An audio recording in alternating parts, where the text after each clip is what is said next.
Good afternoon, everyone. Welcome to the Special Finance Committee meeting of October 23rd, 2025. I acknowledge that this meeting is taking place on the traditional territory of the Siano and South First Nations. The District of Metchosin is committed to reconciliation with Indigenous peoples, and we recognize, honor, and respect the presence of Indigenous peoples past, present, and future. Please be sure to have your cell phones turned off during the meeting. Committee, we have an agenda before you. Are there any additions or approvals or additions? 2 letters, one from Darren Brown, one from Brian Graham, to be added to the agenda. Make a motion to approve the agenda with the additions. Thank you. And a seconder, please. Moved by Mayor Little, seconded by Councillor Gray. All in favor? Carried. Thank you. And public participation. This section of the agenda, we invite public to come to the mic. When you do, please press the button to turn the mic on. There will be a little red light to indicate that it is active. You will have 4 minutes to speak. There is a green light that signals your start. The yellow provides about a 30-second warning, and the red light marks the end of your allotted time. We ask that all speakers present their comments respectfully to council, staff, and visitors in the gallery this afternoon, and that you address your comments to the chair. Thank you. Is there anybody that would like to speak?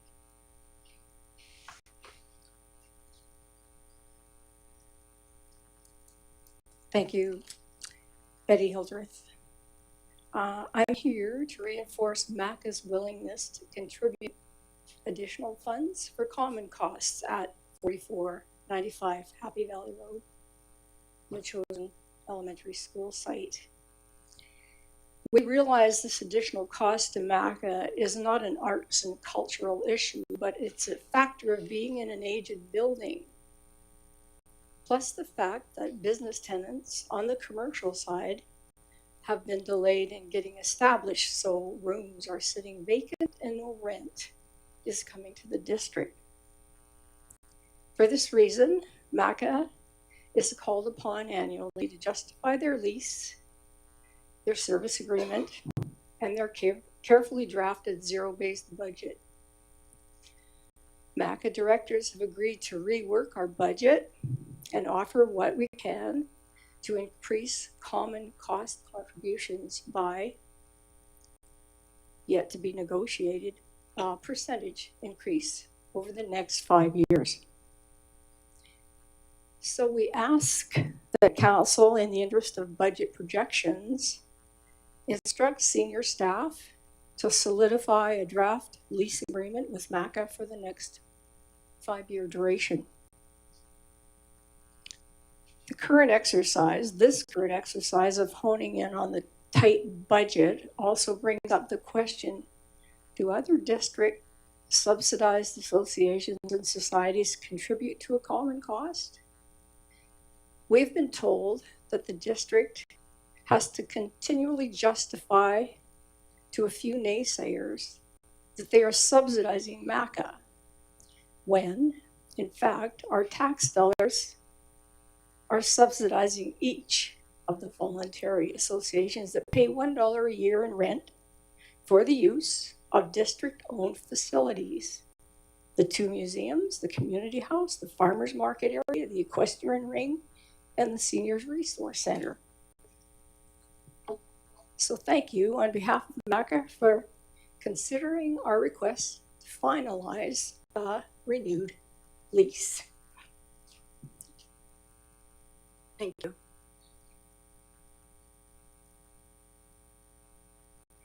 Next.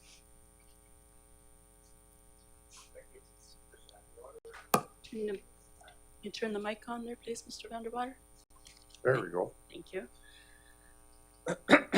So, I'm here with a proposal that could possibly save the white elephants and reduce the deficit to the district.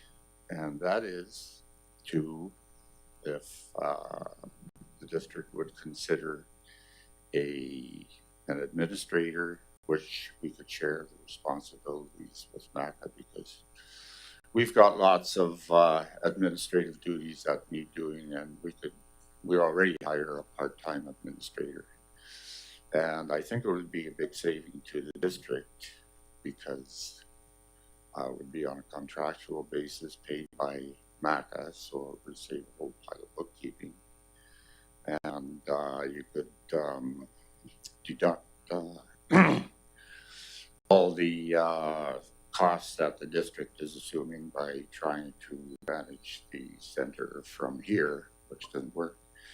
And if there was an administrator on site, it could react quite quickly to all the different problems that come up. I don't know, Stephanie's been there.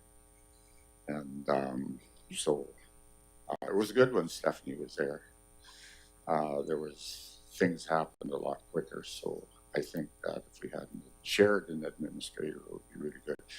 And that would help. We could have comprehensive advertising campaign. I know the district hasn't done any advertising about anything over there, but I think that if we had an advertising campaign, that would make a big difference. Most people in Metchosin, most taxpayers don't even know what the center's about. So that's another reason I think it's good. And so if MACA had some autonomy to direct the, well, if we're going to fund them, to direct the administrator, I can see that the district, all they would have to do eventually was just sit back and let the money roll in and think about what kind of improvements they'd like to make. So I think everything else is being tried. So let's try this. It could be a very positive outcome to it. MACA's got some, if we successfully negotiate our lease, we've got some dynamite plans coming up for the future that will make Metchosin really proud. And, of course, it'll require more administration, so that's another reason we want to partner up with the district on this issue. Thanks. Mr. Vanderwater, the mayor has a question for you, please. Turn it on. Nope, leave it on, and if you could just stand there for a moment, thank you. Oh, yeah, sure. Yeah, through the chair, I just have a question for Mr. Vanderwater. Were you thinking of a 1.0 FTE full-time equivalent, or were you thinking about a 0.5 full-time equivalent? What were your thoughts regarding this administrator? I was just wondering if you could You give mean us a like little bit the more number of information. hours? Yeah, That's so what it- like a 40-hour part-time week or or a support 20-hour week, or? I think I think in this case we have to respond to the demand, because there's no sense having a full-time administrator if it's not going to pay for it.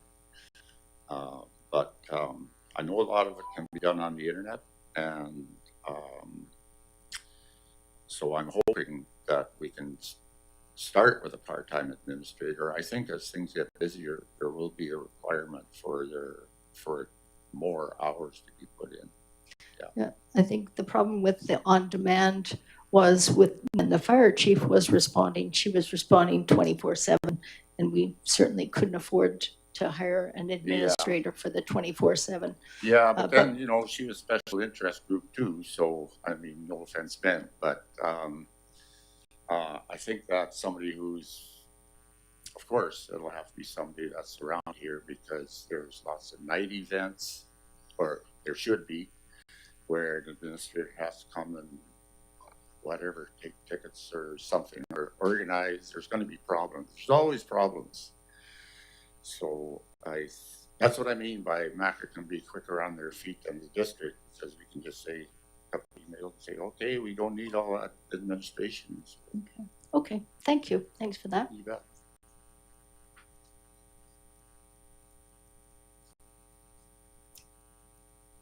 Good afternoon. My name is Yvonne Becker, and I'm the president of the Metchosin Health Society.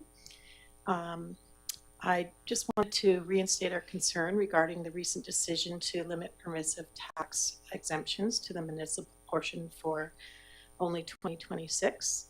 and reinstate that the hall is not a privately owned nonprofit property.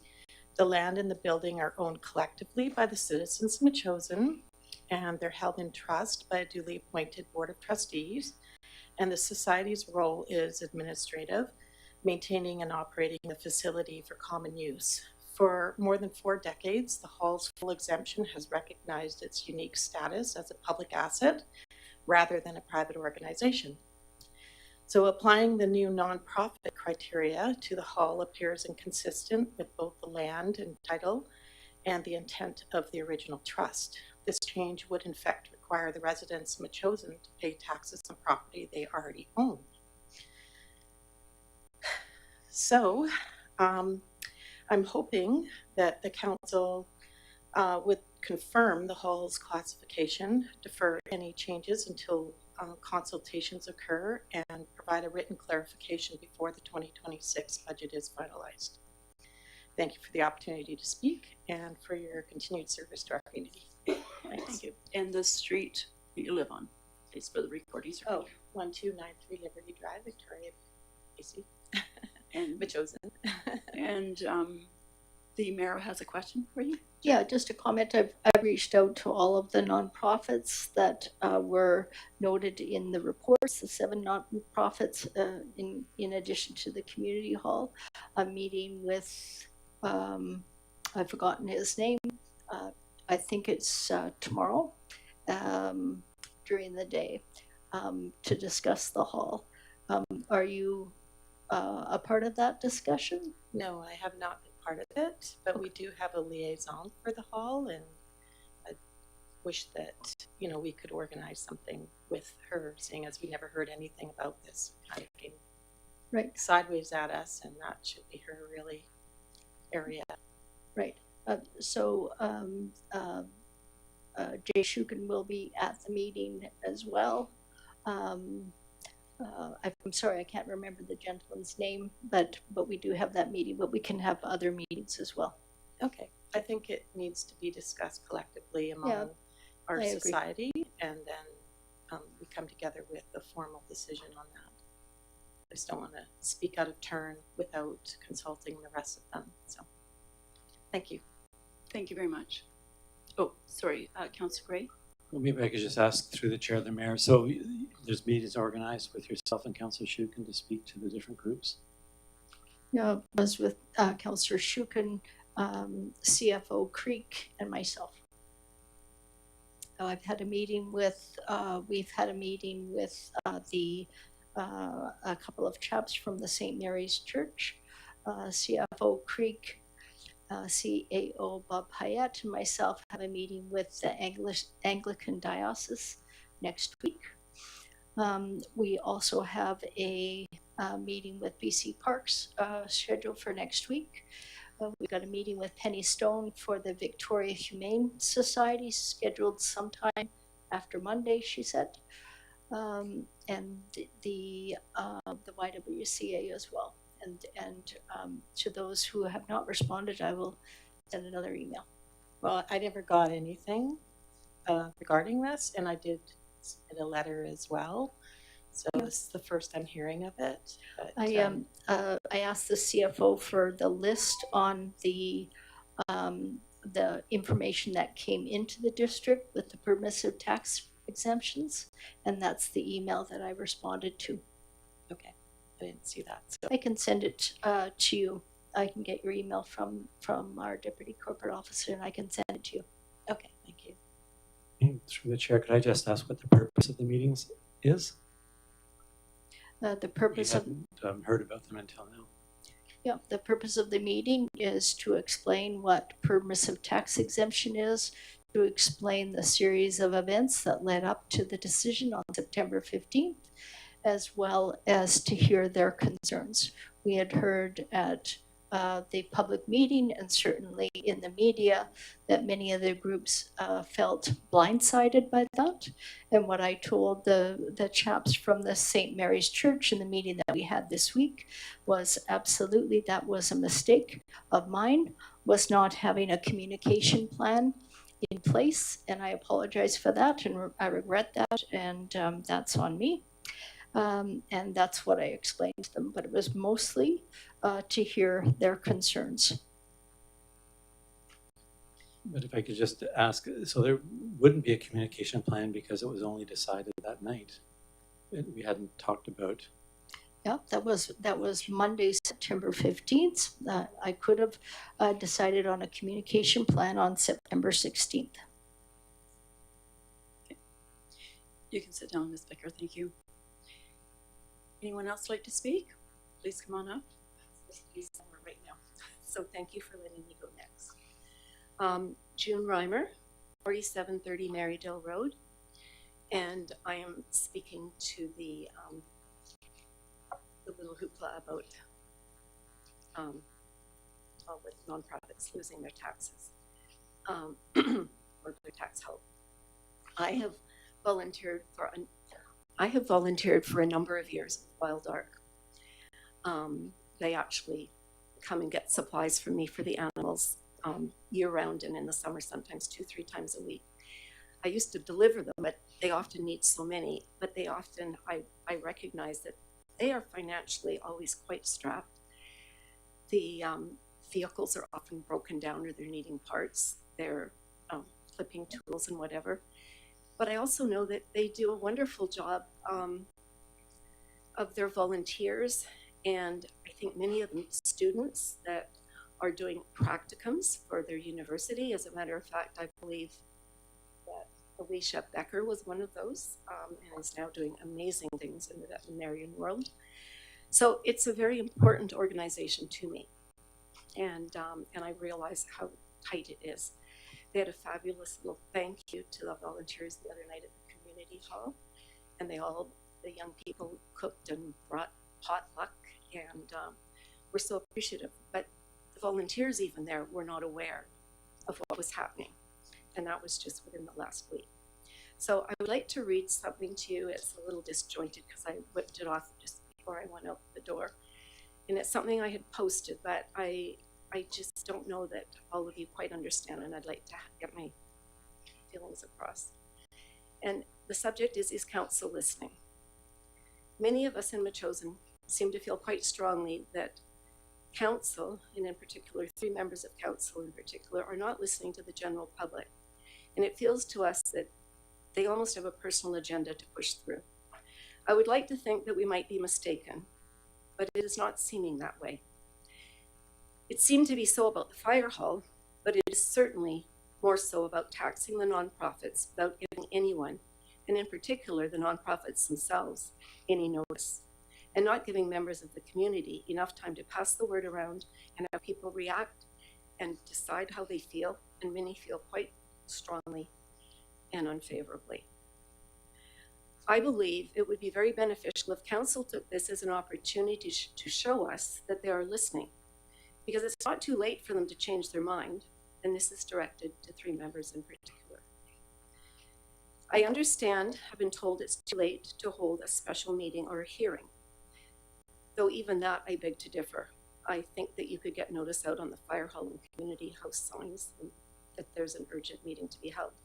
However, back to my original point, it's only 3 out of 5 who voted this way, which for something this major, I would feel it should be all 5 on side, as well as definitely finding out what citizens want, so they could actually come forward and say, yes, we are listening. We realize that a large number of you are not happy about our 3 out of 5 decision, and although we 3 still believe this is something that should be done, we are willing to put it off for 1 more year, and we will having a hearing about it down the road, or next month, or in the new year.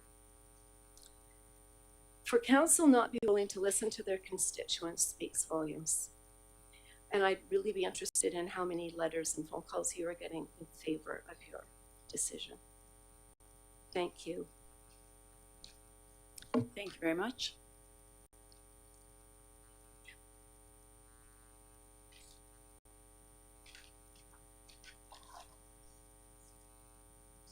Just push the button here. No, it was already on. Oh, already on. Yeah. Sorry. Go ahead. To me. Okay. So my name is Kathy Banning. I live on Souk Road. So first of all, I'd like to just mention how difficult it is for anyone working full-time or with kids to make a meeting at 4 p.m. Evening meetings or a call-in option would be a nice alternative if possible. So Metchosin's a rural community and we want to keep it that way. We don't want to be forced to develop our rural community to cover skyrocketing costs. So my husband and I have lived in Metchosin for over 25 years and we're raising our 2 children here. We were both members of the Metchosin Fire Department for years, and the fire hall was quite literally our second home for many years. We're very concerned with the direction this mayor and council is going. So I like to share the personal impact on my family so you can put a face to numbers when making decisions impacting property taxes. So over the last 3 years, our property taxes have increased by 37%. That's right, 37%. So we paid $2,020 more this year than we did 3 years ago. Our 2025 taxes were almost $7,500. Mr. Creek's summary states to avoid significant tax increases in the future, new sources of revenue will need to be found. And I think we all know what that means, and that's probably not what most of us would like to see. So please listen to his warning as your decisions impact all Metchosin property owners. Also, please be aware the impact isn't shared equally across all property owners. Those with farm status and lower property values pay a smaller share, and those without farm status and higher property values pay a larger share. My husband and I are paying 83% more than the average property tax amounts provided by Mr. Creek in his reports for a 3-bedroom, 3.5-bath house. Only changes in the last 3 years is our house is 3 years older, the appliances are starting to break down, and it needs another coat of paint. I think in addition to providing average property increases, it would be helpful for mayor and council to request the maximum and minimum impacts along with the numbers of properties in various ranges so there's a clearer picture of how your decisions are impacting individual property owners. So I'm a CPA and I've done forecasts of how much our property taxes will be in 5 years. So at a 5% increase, it's $9,500. A 10% increase, it's $12,000 in 5 years. And that's not factoring in borrowing the $7 to $13 million for new fire hall or the increased policing costs in the coming years. So if Metchosin borrows $7 million over 30 years, the debt servicing costs will increase our property taxes by an extra $412 per year. $13 million would be $765 per year for 30 years, on top of all the other inflationary increases. So my husband and I are within the 5 to 10 year window for retirement, and I honestly don't know if we'll be able to continue to live in Metchosin when we choose to retire, after we've lived here for 30 to 35 years. I know for a fact our children certainly won't be able to continue to live in Metchosin when they are young adults. I urge this mayor and council to really review the numbers and all options available to ensure spending is kept in check and is affordable for all Metchosin property owners. Every $30,000 in extra spending translates to a 1% tax increase. Your decisions over the next year are going to have long-lasting effects. Please make the right choices so Metchosin isn't forced to lose its rural nature to pay for excessive costs and spending. Thank you. Thank you very much.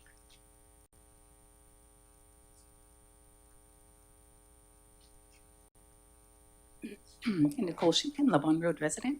Thanks. I actually didn't stand up to talk about what the previous speaker just mentioned, but I have to say I wasn't aware until CFO Creek's report on that he gave on September 15th that the average taxpayer did absorb the cost of tax exemptions to the degree that they did, up to almost $100 extra on the average taxpayer just for the exempted amounts alone.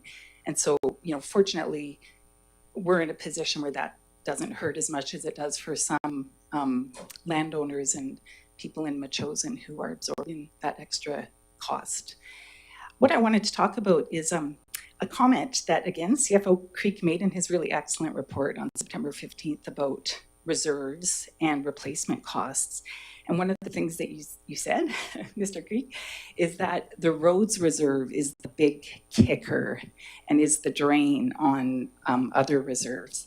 And so I just want to ask council this year to really bring some new thinking to the roads reserve, because we pump $1 million into that reserve. It is a huge amount that is going into roads in Metchosin. And, I think it's a matter of priorities. Do we value roads more than we do emergency fire services and first responder services? Do we value perfectly paved roads in this rural community more than other needs? And I just want to, again, sort of salute the repainting of the portion of road on Duke Road East, because one of the creative ideas that might be brought to the broader roads philosophy in Metchosin is narrowing roads. That would save a lot on repaving. There's a growing movement for skinny roads or narrow roads, 6 meters for two-way traffic. Paint the lines. If you paint lines that create active transportation corridors, you not only save on the cost of roads, but you cultivate healthy communities. And you also, I think, would save on the cost of shouldering, because you're not sort of eroding the edges of roads. You've actually painted lines in. So that's one idea. The skinny roads movement is really interesting. The other movement, which is more radical, I don't know if I totally go there, is unpaving. So there's a large movement to unpave roads in rural communities, just those roads that are infrequently used. So you wouldn't unpave your main arteries, but gravel roads, like when I grew up, the sign that you were in a rural community is you got off the paved road and suddenly you're on gravel. And I think that roads, along with water, city water and sewer, are the things that lead to development. So you got nice, perfect roads, development often follows. So I think I'd love to see that be part of the discussion. And I think the roads reserve, if we can stop it being a drain on the overall budget, that would go a long way to addressing people's concerns. Thanks. Thank you very much. Next speaker, please. Anybody? No? Okay, so we will move on to the next part of our agenda, and which is reports.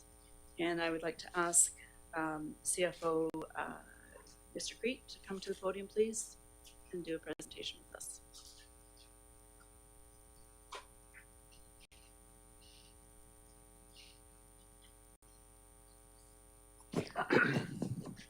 All right. Thank you, Mayor and Council. I guess it's already been 1 year, so we're back at it. We'll just cover a quick highlight of what was going on in 2025. There we go. So, of course, big one was Ecom 911 coming down from the province. Our total cost on that for the year was $103,590. We had a new team member in Public Works in June.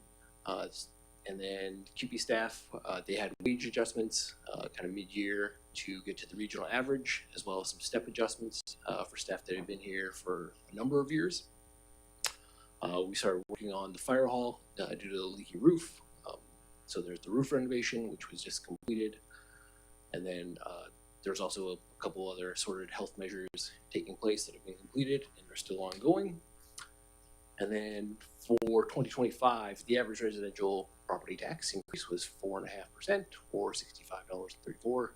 26 of that went off to the RCMP and Ecom.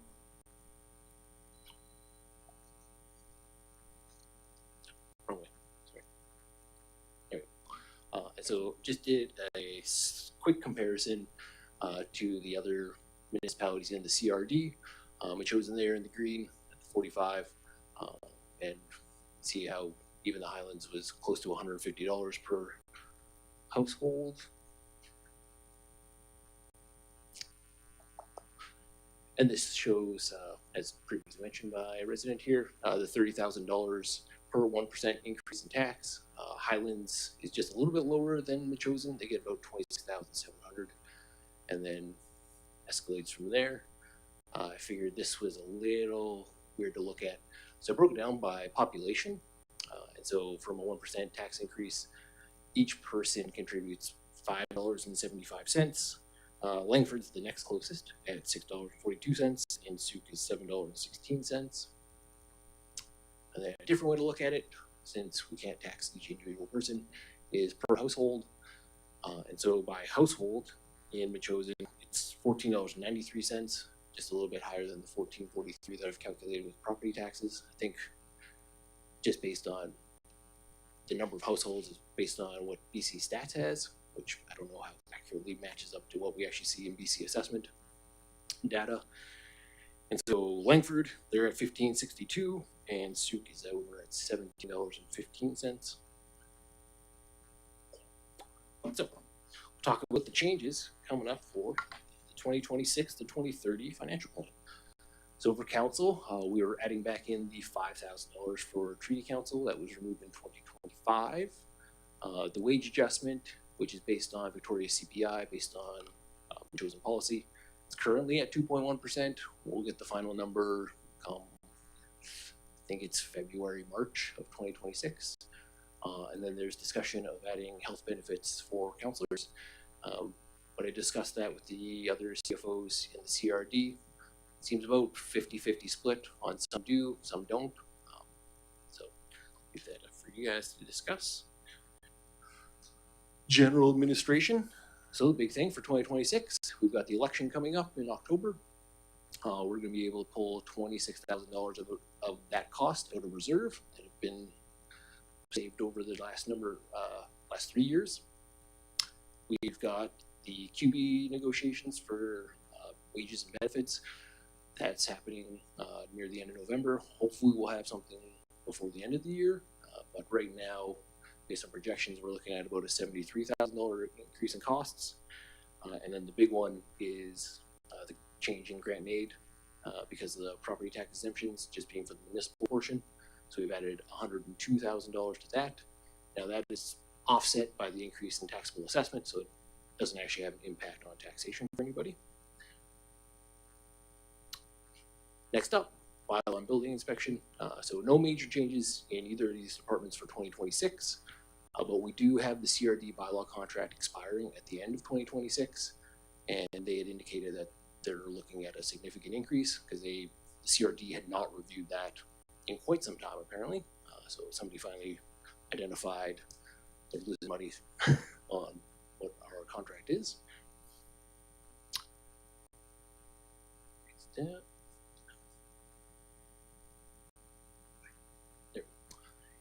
Planning. So nothing big in 2026. We've just completed that housing needs assessment here, which was thankfully funded by the province. But we've got a revised housing needs assessment coming up in 2028, and it sounds like we're not expecting any grant funding for that one. And then there is another OCP review to happen by the end of 2030. So there are some increased costs coming down the line there. The school, currently no changes to the operating expenses. Revenues definitely picked up thanks to pickleball, new lease with the Wellness Collective showing up in 2026. And then there's a few other negotiations happening in the background. Public Works. So with the road work that was done this year, they went over budget on shouldering because they had to do a lot of shoulder work prior to the paving. So I've added additional funding in there of $20,000 to help cover off the gravel and getting things up to grade. And then also additional funding for equipment maintenance. Talking with Public Works, it's like it's been pushed off or delayed for a number of years.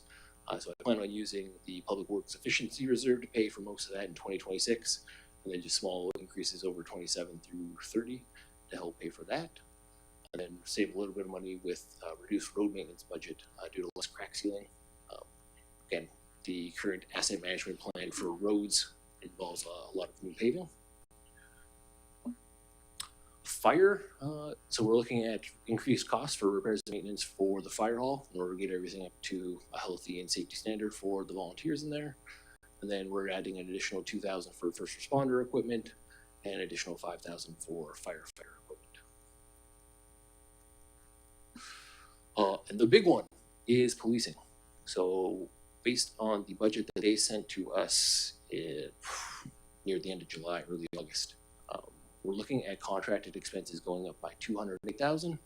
That was originally budgeted for $100,000 in the 2025 through 2029 budget. This will be partially offset by reserve. And then we've got Ecom 911. That is going to be a full year, so that's an additional $55,000 there. Also, again, partially offset by our reserves. And then we got the Vancouver Island Integrated Major Crimes Unit coming in place. So this is the number that I was quoted last year when it was supposed to happen in this year. Did not happen this year. So I put it back in. I've got a discussion with the other CFOs of the CRD on November 14th, exactly how everybody else is playing with this number in their budget and what they've heard. Hopefully get some final information there. And here's a summary that is on page 7. Doesn't look so good on a PowerPoint because it's a little too much words and just trying to fit it in there. But it summarizes everything that's going on there. So total increase in general administration of $248,000. Protective services is $360,000. The planning department's going down by just under 10. Public works just over 13,000. Parks and Rec is going down by 60,000. Amortization, budgeting for the asset retirement obligations for the old buildings in Metchosin, and then just some reserve allocations. So adding in the asset management of 1% for a year going forward, and then just the transfers for West Shore Parks and Rec, reserve for capital projects, gas tax, the election, fire policy, all those good things. So looking at this going forward, covering off those expenses, in 2025, the district budgeted for $5.5 million of revenue, 60% of which came from property taxes, or $3.3 million. We received $1.5 million from the federal government for payment in lieu of taxes, or PILT. I budgeted for losing this in 2028 on the Mary Hill property. In 2025, we received $154,000 from the federal government from Mary Hill. When that is transferred over to Shiano, that will disappear. They also pay those other taxing authorities $243,000. So in total, $397,000. It'll probably be a little bit higher by 2028, just because of the tax increases in 26 and 27. Not entirely sure. I don't actually have a final date on when that line transfer is supposed to be taking place, but just kind of a placeholder. User fees generated $500,000 or 9.5%, and then interest budgeted for $186,000 or 3.3%. We've got this sliding down from 160 in 2026 down to 100,000 by 2030, based on the estimate of interest rates going down. So they're supposed to be cutting on the 26th, so I guess next week, or yeah. And then who knows where it kind of goes from there, based on the economy, etc. So if it's higher, great. Then we'll end up being contributed to reserve, or we can find a way to reduce our property tax increases going forward. So since it's a 5-year plan, there are a number of risks to all of the assumptions that kind of went into this plan. Inflation is a big one. Right now, we're estimating inflation of about, what did I say in here, 2%?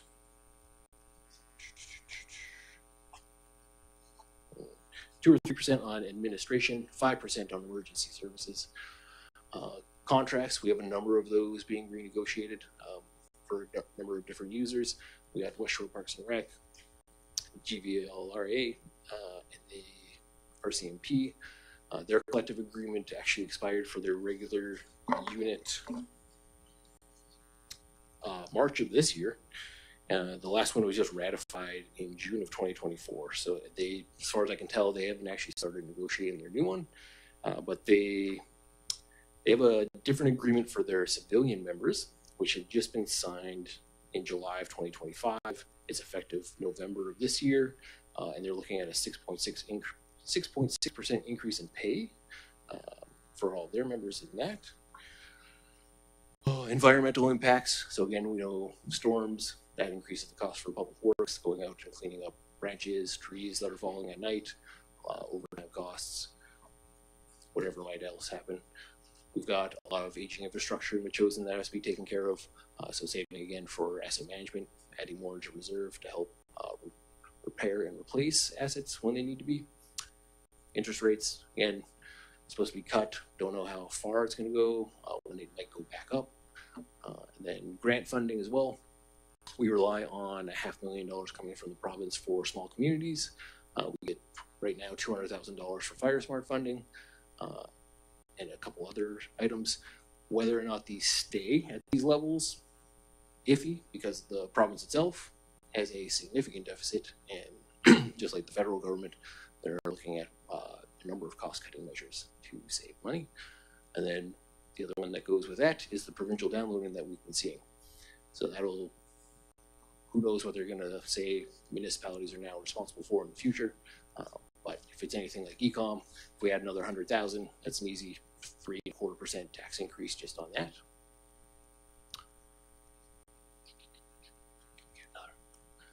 So here we go for the financial plan assumptions. So 2% on admin, 5% emergency, and then interest rates at 3% currently, and then declining to 2% by 2030. So in summary, the most significant known changes here. So we've got the RCMP increases, we've got the loss of Mary Hill Pilt by 2030, and these changes in themselves will result in an equivalent tax increase of about 35%. So let me break this down for you. In 2026, we're scheduled to use $400,000 out of our police reserve to offset RCMP costs. That whittles its way down to $100,000 by 2030. So that $400,000 is equivalent to 13.5%. The increase in costs from the RCMP between 2026 and 2030 is equivalent to another 16.5%. And the loss of Mary Hill at $154,000 is 5%. And then the additional other taxing authorities as well. So that's where we're looking at plus 35%, likely in the 40 range. The most significant unknown cost coming forward is related to the fire hall, whether that's a new fire hall build or a renovation. Either way, it's going to be a significant cost on our balance sheet. Amortizing even just the renovation of it is going to be far higher than what we're doing right now. We've got $5,000 left on the structure of the apparatus bay itself. If we put in even just $3 million into a new building, you're looking at that 30 times. So again, $150,000 a year need to be contributed for the eventual replacement of that fire hall in the future. Now, there was an email earlier from Mr. Brown about the police reserve allocation. And so right now, this is how I got it going in the current draft budget. So the annual drawdown starts at 404, then 330, 242, 176, and 101. Now, yesterday we received a bill from the city of Langford for the accommodation cost for RCMP. The province was paying that until the end of 2024, and then nobody that bills for that noticed that until last month. So we just received a bill for $71,000. So I believe we're not going to have the 1.25 million sitting in our police reserve at the end of 2025. We'll have to wait to see what the final bill from the RCMP is, along with their annual adjustment, to see what's actually left. But this is based on 1.2. I did it this way in order to have a sort of even tax increase each year for the next 5 years. If you want a lower police tax increase in 2026, we can pull more reserve down from the other years and increase the tax in that year. Let Jazz debate that one, but that's how I've shown it so far. So we'll go back to this one. So a number of new costs. RCMP is the biggest one, and it's, as far as I can tell, there's no way out of that guy. So when we add that to our regular cost of operations for everything else, if you took the 35%, spread that over 5 years, you're looking at 7% a year just for the RCMP and the loss of the PILT. You add on 3% for, 2% for our operations, 1% for asset management, and you're looking at 10% tax increase every year for 5 years. So that's based on the current tax base, current user fees, etc. So we can play with the user fees. again, said it was about $500,000. So if we increase those fees by 10%, we'll get another $50,000. So if we did 10% every year for 5 years, we generate another $250,000. And then our other lever, again, is property taxes. So, discussion, questions? Thank you, Mr. Creek. It's a lot of information. Committee, questions for Mr. Creek? Councilor Shukin. Could I have Mr. Creek run through his percentage escalator, just the thing you mentioned just a second ago? Yeah, for 1%, 2%, like through chair. you just calculated the 10% increase over 5 years, but I just wanted to get the breakdown one more time. Through chair, absolutely. So I based that on we'll be seeing at least a 35% tax increase because of the RCMP costs and then the loss of the PILT in 2028 for Mary Hill. So the 35% spread over those 5 years, 7% a year. Okay.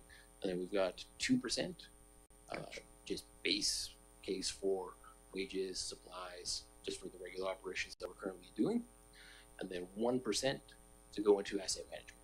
So adding into the reserve so we have more money for replacing roads, equipment, buildings, that type of thing. Other questions, committee? Councilor Gray? Well, just looking at that, so we're saying, or I'm through the chair, I think you're saying, Mr. Creek, we expect a 10% tax increase every year just on the police, the PILT, our base and asset management. And so if the current fire hall plan would be, I think you showed us figures that were 15 to 30% tax increase for that. The boarding of $7 million, I think it was based on. And then an additional tax increase of something like 15% for the operations of the new hall. So ending up being like 30 to 45% tax increase with the current numbers around the fire hall if we're successful getting a grant. So do we add that 45% tax increase to the 10% if the fire hall proceeded as planned? Through chair, I'm going to have to trust you on the numbers there. I haven't looked at it in a little bit. Went into this thing, but yeah, the main cost of that new fire hall. Again, if it was that $21 million option, it came in at 21.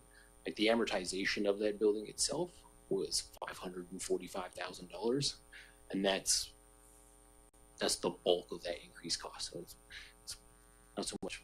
It's kind of part of the operation, right? Where it's like, okay, we're gonna have to replace this building again in 75 years. So the number on that is astronomical. It's like $210 million based on regular inflation in 75 years. But yeah, that's where that $500,000.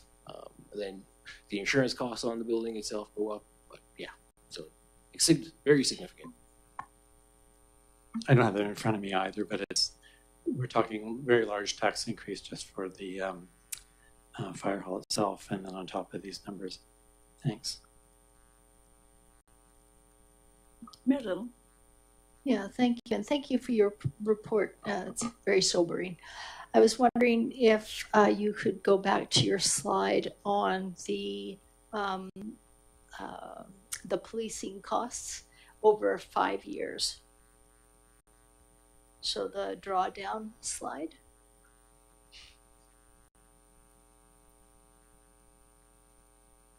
Yeah, I was just wondering if you could explain this slowly, because I'm not sure if everybody got this in terms of what we had in reserves, why you're doing this option in terms of phasing it out over 5 years. If you could just go through that, that'd be great. Thank you. Through chair, absolutely.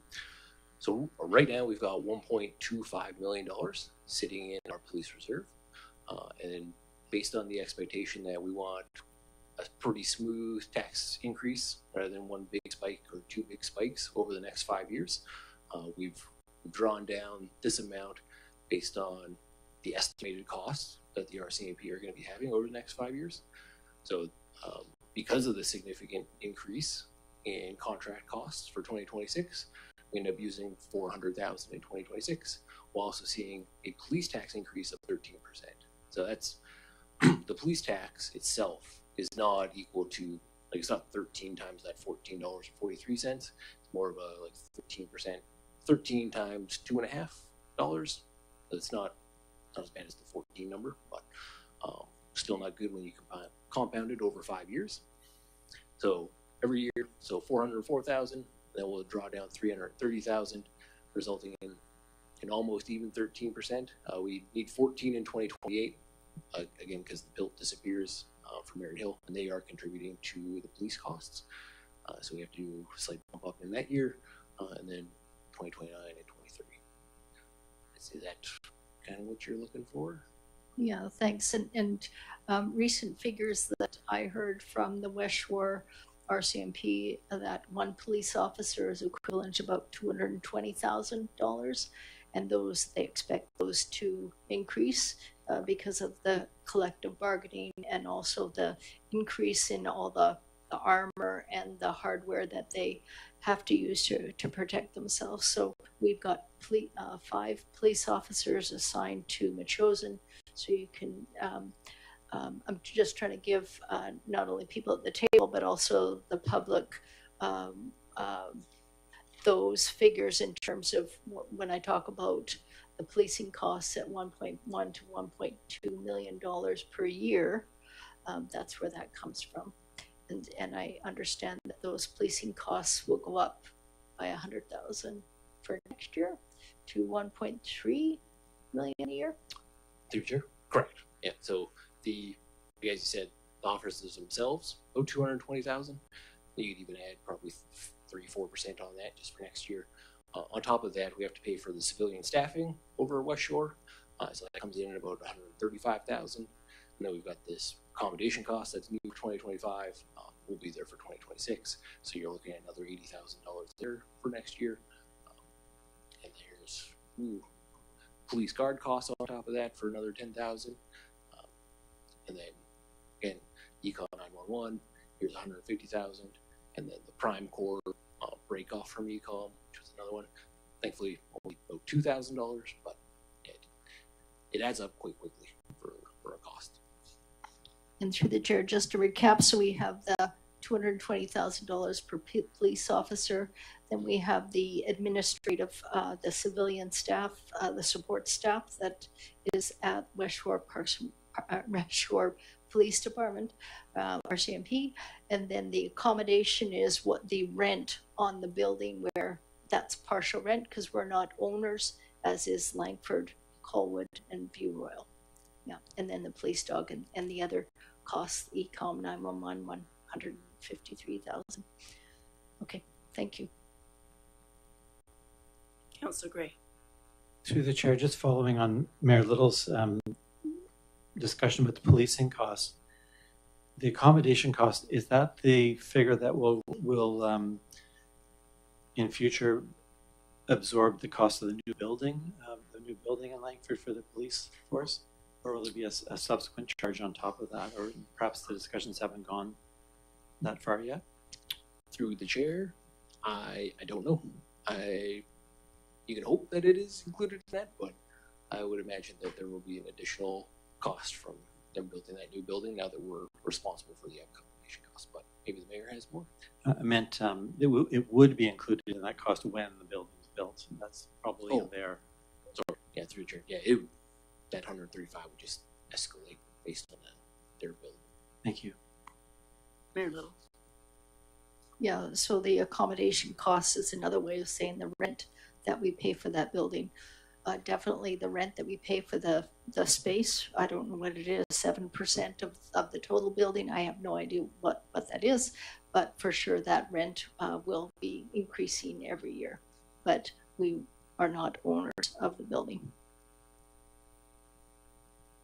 Councillor Gray. And just to follow up then on the policing question, the earlier there, and I just wonder if I got it right, the for 2026, the document says estimated increase of 2026 is 38%, $308,000. But I think the slide said $208,000. Is that a typo, or are those two different numbers? through the chair, that 38% was a typo. I had originally, when I was putting in the budget, was 380, and then when I looked back to what we had actually budgeted for in the 25 through 29, it dropped it down. So it should be $208,000? Correct. Thank you.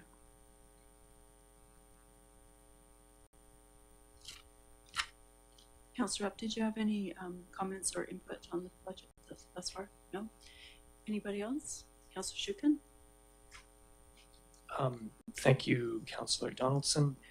I do have a question or two, but I have some things that I was hoping to put to this table and to Mr. Creek for consideration of budget items to be considered in the budget as we move along here. So, Mr. Creek, I wonder if you could go back to the table where you look at just a breakdown of general admin, protective services, fire departments, or sorry, planning department. And I wonder if you could walk us through the last three lines: amortization, transfer from reserves, transfer to reserves. Just and one thing that catches my eye is the expected transfer to reserve of 42,000. It's quite a bit higher in 2026. And I suspect that's because you're planning for the building up our reserves for infrastructure replacement. But please. Yeah, through the chair. So this is the gigantic jump between 25 and 26. Is basically the change from the budget software that was being used previously to now. So there was never really an actual budgeted amount for transfers to reserve related to amortization. And so that's where the majority of that comes from, because that amortization amount of 1.3 million is inside that 1.9 million. And then on top of that, so we've got the West Shore Parks and Rec. So we transfer $150,000 a year into the reserve for West Shore's future potential capital expansions. And then also picking up the gas tax, which is $300,000 a year, and then a few other items. So now it's like the budget just ends up showing what we're budgeting for transfers to reserves, rather than just relying on over budgeting on expenses and under budgeting on revenue to have a surplus at the end of the year that you end up transferring into reserve. Now we're actually saying we're going to budget for all these transfers, so we know how much is going in, so we know how much we're taxing. We can get a better plan going into the future for asset management. And did you want to explore your other questions right now? I do want to throw out several ideas and in terms of projects that I believe are important to plan for in 2026, and there will be some budget allocations or budget considerations with these. So one of the things that I'm hoping to bring to council, or council will see in the next few months, is a plan to move ahead with the bufferland in terms of a rezoning or some sort of conservation designation, covenant, or like I say, a rezoning. Now, if we move ahead with that, we need to also begin to, almost do the boots on the ground thing in terms of planning for a park, planning for access management, which again, it's that can have a whole bunch of meanings, but and also understanding, what natural, what do you want to call them, environmental features and ecological features that we need to protect on the bufferland. So one of the things I do have to say around all of this is we've been talking about the bufferland for a number of years now, and what we've heard again and again is Metchosin, don't consider selling the bufferland. It's a public property. Let's treat it as parkland and let's care for it. And so that is going to come with some cost. What I would like to propose is that we allocate at least $25,000 in 2026 for the development of some sort of access management plan, and even the beginnings of putting infrastructure in the park itself. I think that's a modest amount, but it is the beginning of seriously calling the bufferland ours and putting our footprint in there. So one of the things we could do, we've drawn these amounts from reserves in the past, and we can pull or manage our allocations from that. We may not need the money in 2026, but it would be good to have it available. The other thing I would like to propose is that we look at increasing our grant in aid program. Now, what I understand Mr. Creek is going to do is he's going to allocate us the money that we have committed to the 7 nonprofit groups to relieve them of their municipal tax, and that right now is projected to be $97,750. But I would like to propose that we add another $20,000 to that amount to allow to increase our support to local groups, such as we may have missed or not been able to accommodate with the decision on the PTE, permissive tax exemption. Now, $20,000, we've been allocating $5,000 regularly, and we've been doing our grant and aid program with a focus on regional groups. I would propose increasing that by $15,000. And finally, well, there's 2 other things actually, sorry. The Parks and Trails Master Plan is underway. We asked at the beginning of the year for an allocation of $20,000. I would like to continue that into 2026. I can inform you that the spending to date has been, if I can think, I believe it is $79 for cookies at the open house. So we have not spent a lot of money, but as we move into the phase where we're going to do mapping and ideally get a graphic designer, that money might come into, money might be important to completing the project. But for right now, this is an effort that has been done entirely by volunteers and has cost, like I said, $79. Finally, I think this council has decided and actually caught the community vibe that we do need to make progress on the fire hall. One way or another, we need to take steps to move on the fire hall. We have decided to move ahead with an option that will see a full rebuild. I think it's pretty clear that we need to wait and see what the outcome of the grant is before moving ahead. But in doing that, and we've heard, you know, in our meetings with the CRD during the UBCM convention, that we're expecting to maybe not hear until August. So there is an opportunity to continue to enhance and do some scoping, deeper scoping on option 1A, but also explore other options as well. But one of the things I think we need to consider in terms of funding is looking at a project manager. Now, whether this is a full-time project manager or someone who comes on gradually, but I believe that allocating budget for this will actually end up in a more effective process and actually cost savings on the long term as well. The question I would have is, and we heard from one of our residents a few weeks ago, how important it is to have somebody that has full-time dedication and can help you through the processes of all the arcane processes, which I'm not even sure, but getting, again, understanding what the best building materials are, understanding what the process is for getting tender documents, understanding what the general market is out there. So again, all of that should be done probably by a professional project manager. And again, if we got the right person, I think we would see long-term savings in the process. So what that amount is, I'm not sure, but I believe that would be prudent for us if we are moving ahead with some iteration of the fire hall to budget for that position.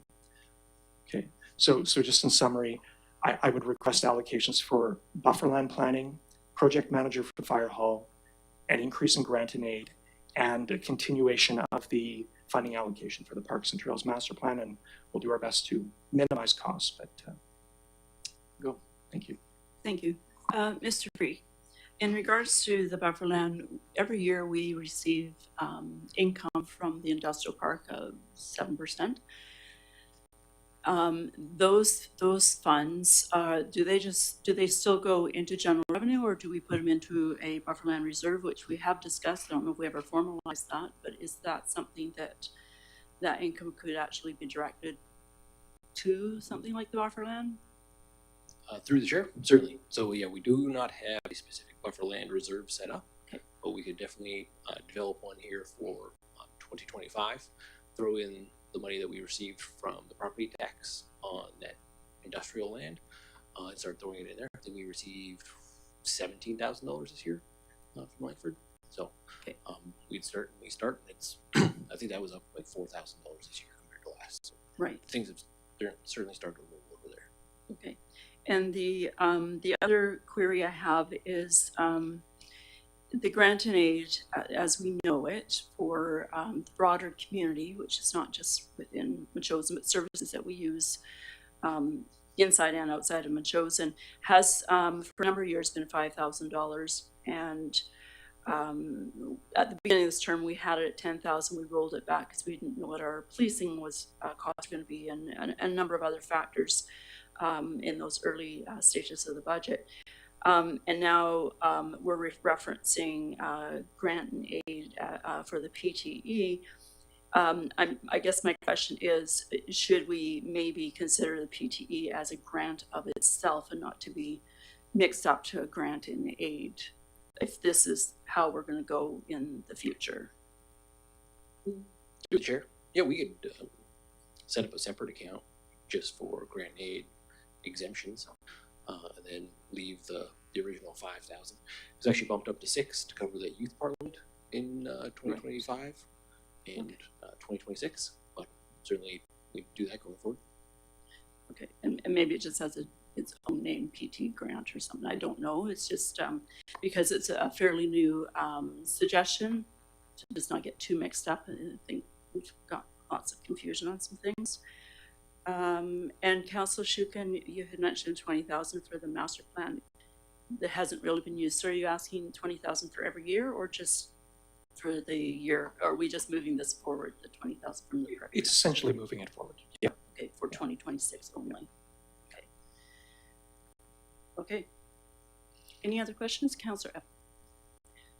Yeah, just to say that I would like to see the grants increase because these groups that have been affected by the permissive tax exemptions have really not had an opportunity to prepare for this. So I would like to see more than 20,000 actually put in the budget this year to help to counteract that exemption rules. So, and then possibly revisit it again next year to just so they have a little more cushion before things really change. Any other comments, committee? Councillor Gray? I had some questions. I don't know if we plan on going through the document. The first question I had was, I see, and you mentioned through the chair, Mr. Creek, the idea of adding $8,500 per year to cover council members' health benefits, and you said there was some discussion about that. Where did that originate? Through the chair, the CAO had brought it up to me, and so the 8,500 was based on the EFAP program and then UBCM group benefits. So it'd be health and dental coverage. So my perspective on that is that it would be unusual for a council to vote to give itself an increase in pay, and there was some recent experience in Victoria that went rather poorly, I think, and so they backed away from it with the idea that they would vote for an increase for a future council.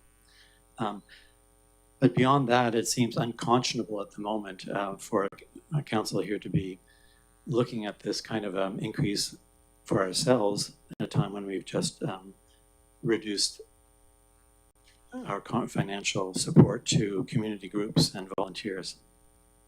So I'm not in favor of this item continuing on the agenda. Mayor Little? Be interested in the views of others around the table. Any other comments, committee, on that particular topic? Councilor Shukin, your light is on. Yeah, I'm. What's interesting to me, I'm fine with the 8,000 toward council benefits. One thing I have to point out to everyone in the room, everyone who's listening, is if you were to hire a person for a position, like a basic, like, I don't know, unskilled labor position, you're probably looking at total compensation in the order of $80,000 to $90,000. Again, wages and benefits. One thing to point out to everyone is that I think I'm looking at an old plan here, but the total compensation for all of mayor and council is $110,000. So that's all 5 of us. And whether we're working full-time, I am betting that the mayor actually works full-time plus, or volunteering for all the things that we do. That's a bargain. $110,000 for 5 people. So, you know, I think if there's a possibility of getting benefits and it'd be $8,000, I think that's fine. So, Mayor Little. Yeah, I've been talking to a number of potential candidates for the 2026 election, particularly young women. Most of them say absolutely not, but some of them say, you know, what kind of benefits do they have, like for my kids' braces? And then I've also asked other councils and council members from the CRD what they provide. In Langford, for instance, of course, their wages are higher there, or their stipend is higher.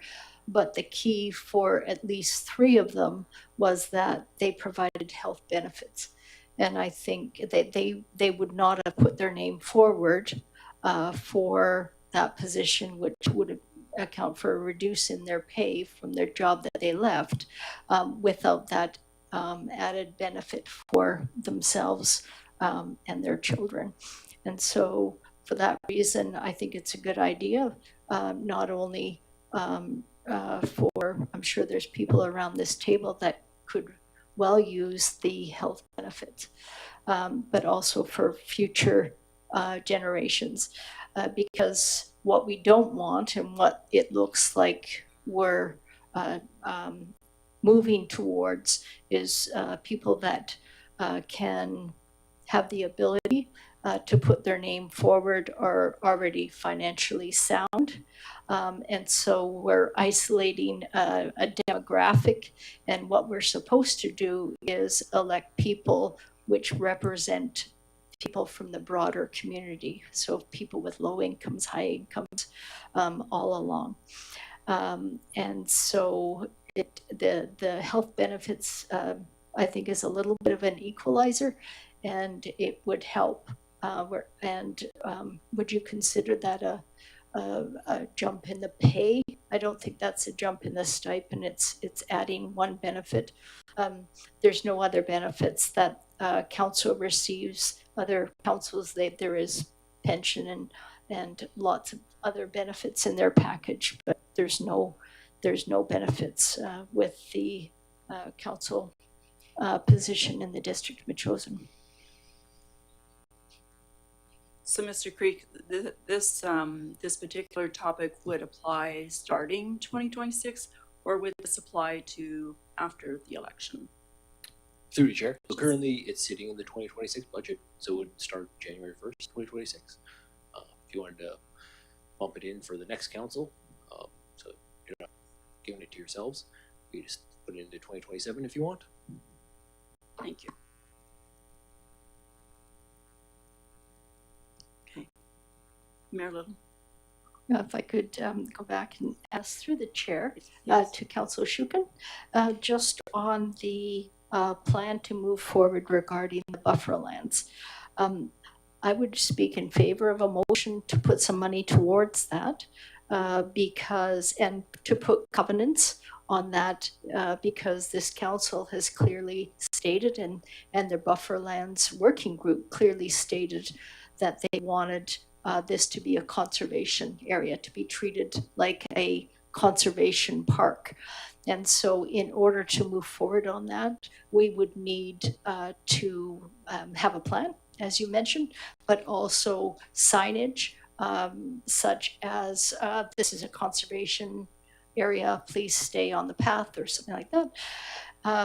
Plus also, I understand there are groups that would help with the covenants, like Habitat Acquisition Trust and Metchosin Foundation. There are others, but those covenants do cost money, and I think it's a good idea if we were to rezone it to a novel conservation area, to not only rezone it, but also to slap 2 covenants on the property so that in perpetuity, for as long as we live, that it wouldn't be developed. And then, so if I could get you to comment on that, and then I'll go on my questions, if that's okay. That's good, thanks. Yeah. So the plan is to have a report brought to council in December that will lay out the options, of which I believe a covenant is going to be one of them, and rezoning is going to be one of them, and whether they work together and how they do that is going to be covered in the report. And what, of course, is interesting, if we decided to, any of the steps ahead are probably going to be months long. So I'd actually been hoping we would have had it in October. Just doesn't work out that way. But December, and maybe we can get to work in January. The one thing I will say again is we have been talking about the buffer land for years. No one, sorry, maybe there's been a few, but very few people are saying sell it, get rid of it. So I think that there is consensus in the community that we do need to do something in the order of how Metchosin owns and runs it and protects it. So thank you. Okay, and through the chair to CFO Creek. I can't remember the criteria, but I know the criteria was very broad. Could we not use some of the growing community funds that we have? I think it's at $2.45 million now, or 2.35, somewhere around there. We've got quite a bit of money in there for projects, and I know that feasibility studies was eligible. It was a very broad category for the Growing Communities Fund. Through the chair, you're correct. So you could certainly use that for developing parkland within the district of Metchosin. I think they gave 2.3, so like we're closer to 2.6, 2.8 now after the interest accumulating over the last couple of years. Okay, and is my assumption that because they allowed feasibility studies, they would probably allow asset management plans? Just a guess? Through chair, 100%. Province loves asset management. Councillor Gray. I think the Growing Community Fund is part of the calculations to reduce the debt on the new fire hall. So if you moved it over to the bufferland, it would be like going into debt for the bufferland covenants and rezoning. But I'm wondering, just in terms of what Councillor Shukins described to us, this budget process was going to go on for a while, so it seems to me it's a little bit early to be passing motions and setting dollar figures around the bufferland. We'll have a report in December, get a look at that, and find out what the best option is. Is it a zoning? Is it a covenant? What is it? And find out what kind of dollars are involved. Mayor Little, go ahead. Oh, your mic, please. It's okay. Yeah, the Growing Communities Fund hasn't been allocated. We've certainly talked about it. As far as I know, we haven't passed any motions that it was going to be going exclusively to the fire hall. Certainly the talk was that we were going to use a vast majority of it for the fire hall. I appreciate Councillor Shukin coming forward with ideas. I didn't see him motivate on a motion. He said, suggesting, I mean, we're starting in our granting process, and even you'll notice in our pinks, there's 2 individuals that are talking about requests for the tennis court. So you're in keeping with the community that is also throwing out ideas at the beginning of our granting process, and I appreciate that.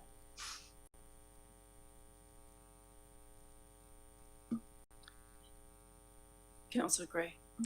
So on the first page, I had a question for Mr. Creek, which was the describing in general administration. There's the note about full fiscal impact of revised wages will appear in the 2026 budget, and the figure is $73,000. And up on the slide, it looked like the $73,000 was both for revised wages and the QP negotiation result. Is it just part of that? Are we expecting additional dollars for those two items? Through the chair. So that 73 is the wage adjustment that occurred this year, and then an estimate for what the QP negotiation would be. So I had put that into the 2025 as a guess. I was really hoping to have an answer by now. Hopefully have an answer before the end of the year. Give you a final figure on Yeah, that. that's great. Thank you. And then dropping down, I guess the bylaw question, you said the CRD is going to increase that. Is that because we have higher volume or they're changing the rate? Through the chair. They are just changing the rate. It's just, apparently it's been something they hadn't looked at in roughly a decade. So now they're saying, hey, we're paying our guys a lot more. We gotta charge the people who are using them. So Under the planning department, I was surprised that the budget figure for 2026 is quite close to 2025. And so I may not have it right here. I was thinking that our planner was now fully occupied, both the regular planning duties, but also with the housing work that's being done. And the housing part was funded through a grant from the province for specifically to get that housing work done. And then I thought that grant would then fall away, and so the planner would then be on, back to the, I'll call it the regular time for the planner for the district. But the dollars don't suggest that. Might you help me understand that? Is the planner returning to kind of the regular planner for the district at the end of the year and into 2026, or is there something else going on? through the chair. Yeah, so as far as I know, it's going to be based on that back to the 1 day a week work. The reason there's not a big change is because the budget allocation for that housing initiative didn't show up right in that department. It was more of a special project. I didn't pull it in, so it's just there isn't another $150,000 project sitting in planning for 2026. So the number stays the same in the budget here, but somewhere else it's been removed. Thank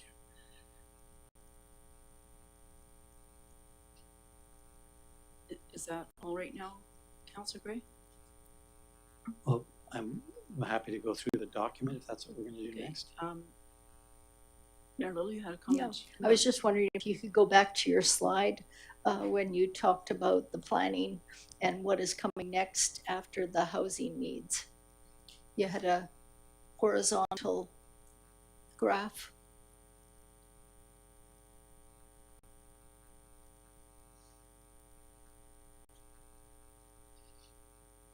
Yeah, and so there's no major change, but we'll have to plan for what is coming up. We still have provincial obligations in the future regarding the housing needs.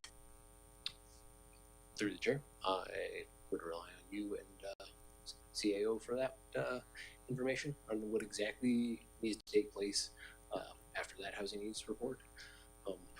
The 2028 one is just based on we get the new census data in 2027, so then they want the new report by the end of 2028. So there could be some more work starting in 2027. I'm just currently don't know when they plan to actually hit the ground running on that project. So I just put it in 2028. Did you have some information on that, Mayor Lily? No, I just know that there'll be some cleanup work, but I don't know how much. I haven't talked to the planner or the CAO about this, but I know there'll be some cleanup work, but there'll be some work that'll need to be done to plan for the next census. And so there is some indications that our population has gone, unfortunately, beyond the 5,067 with the BC statistics, and so we'll need to plan for get ahead of that and plan for that and make sure we keep that in mind in our budgets. Councillor Gray? So to that point, the $25,000 at the bottom of page 5, very bottom, would be in the year 2028, or that's where you've put that, I imagine, for the housing projects? Through the chair, correct. Yeah. Thank you.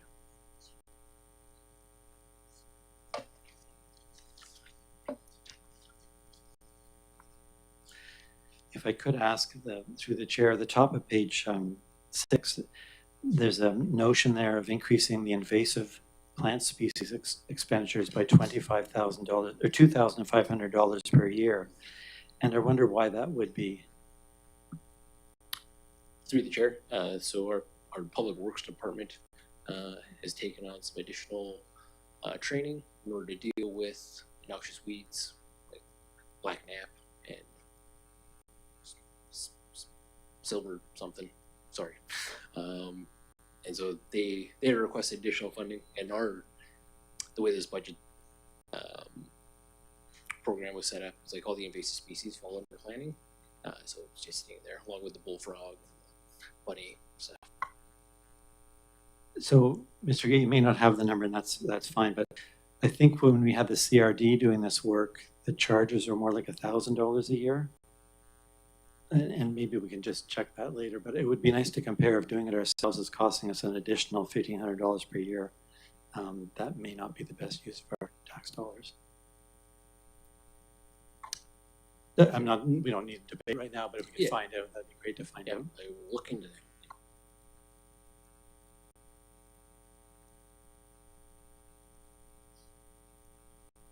So we look forward to maybe some information coming back then. And another question? And I, just looking at the school, the paragraphs on the school, and thanks for that. By the way, thanks for all of this work. This is a huge amount of effort gone into this and laying it out, and much appreciated, Mr. Creek. On the school side, I guess I would appreciate getting a look, kind of like we saw there at the police. What do we expect is going to happen in these years and the out years?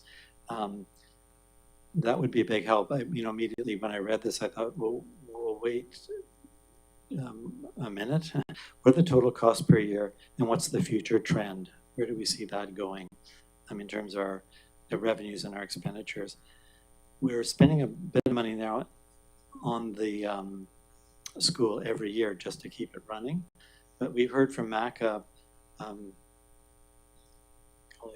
was in touch with what day it is today, but maybe that was on Monday. The siding is giving way, and they've kind of temporized there. And some of the things, I know we had the septic field work to be done. And there was mention of roof work needed to be done. Now, maybe some of those are capital and not operating, but just to understand maybe the capital and operating, where we think we might be with the school would be a help. And I do see the notes on the other page, Parks and Rec Culture, and I presume it's in there somewhere. But just to understand those charges would help us see where we are there and where we might be in terms of both revenue and expenditures. Through the chair. So yeah, we'll be talking about the capital projects coming up in the end of November here, and so that'll kind of lay out that septic tank that is going to be replaced, because we're saving money away for that right now, and I believe that's in 2029. I believe is when that finally comes due. But like I say, that with the new tenant coming in, they're going to start paying for an allocation of the operating expenses for the school. So it's like that revenue is going to come up to help offset those costs a little bit more.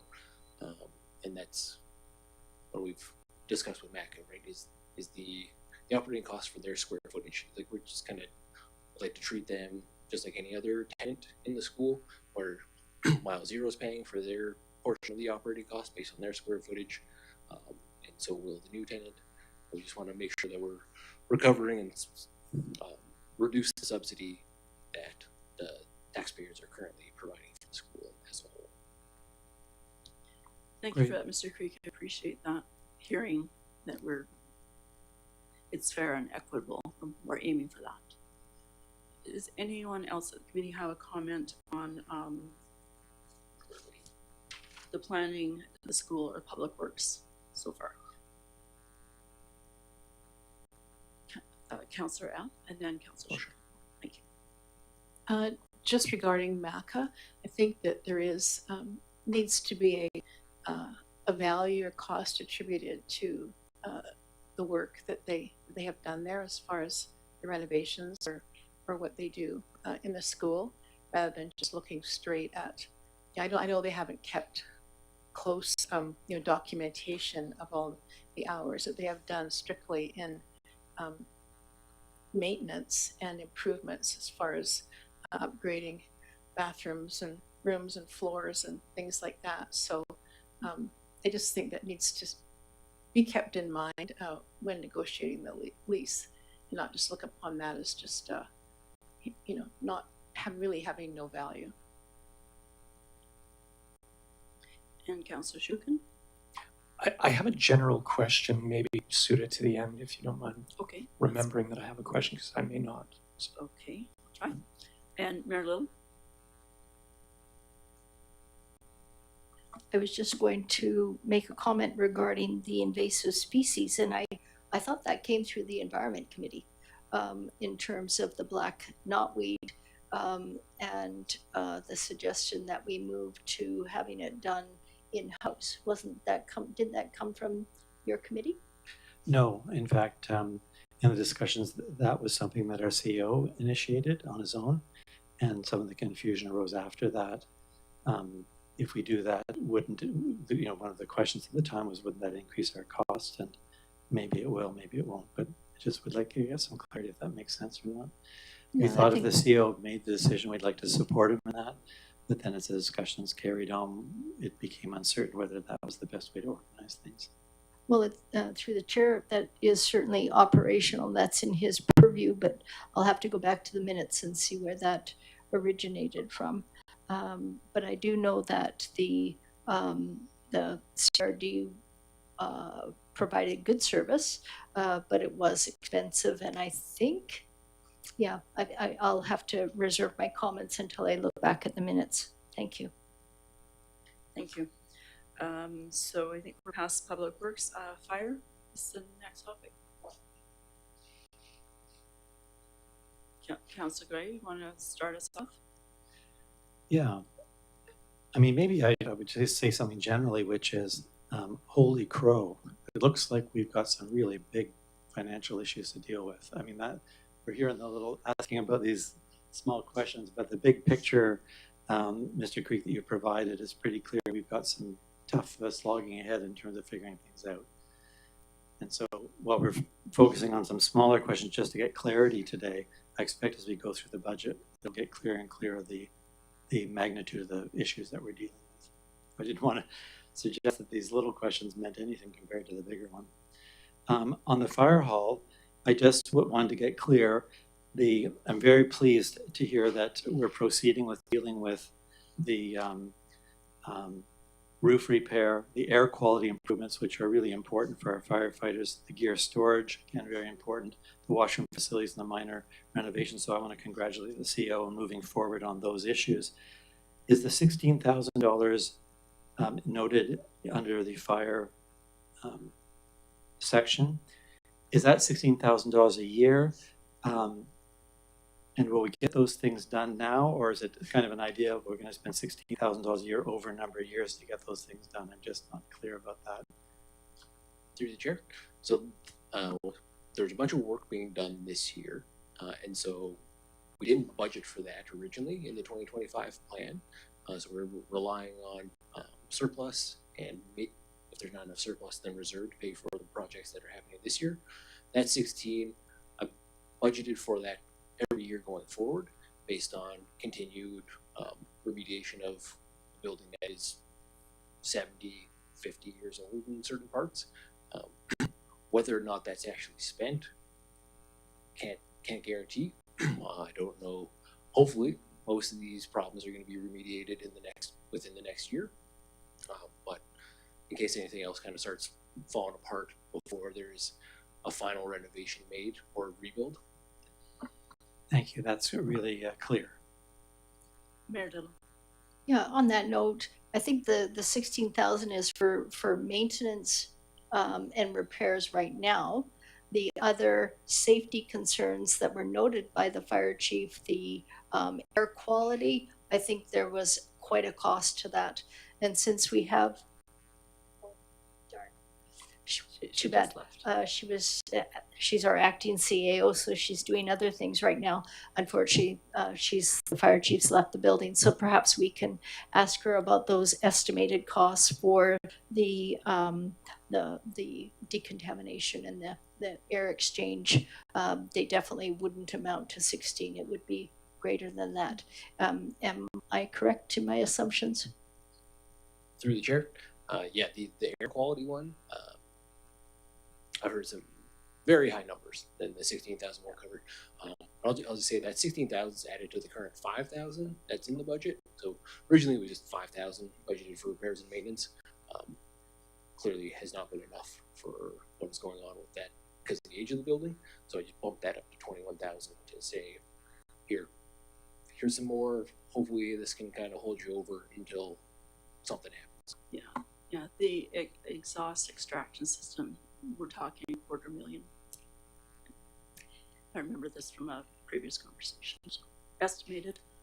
Yeah, and through the chair, I also have another question or a comment actually, that the repairs that everybody saw on the roof in the last little while, of course, the district is reticent to put money into that building, but we're at a phase where we have got Band-Aids on Band-Aids, and so they've done a great job for the money that we had, so that at least water is not pouring into the fire hall.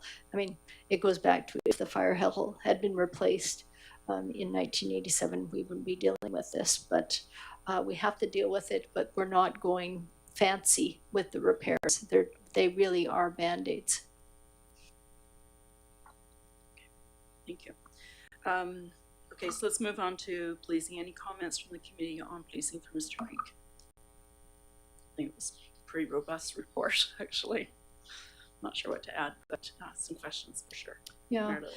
Through the chair, we had written and done a lot of advocacy regarding ECOM 911. There is some talk that are perhaps some requests coming forward at the CRD board, that the CRD board start advocating for that levy that Councillor Shukin has been talking about, the cell phone levy. So that's good news if it happens. I'll let you more about that.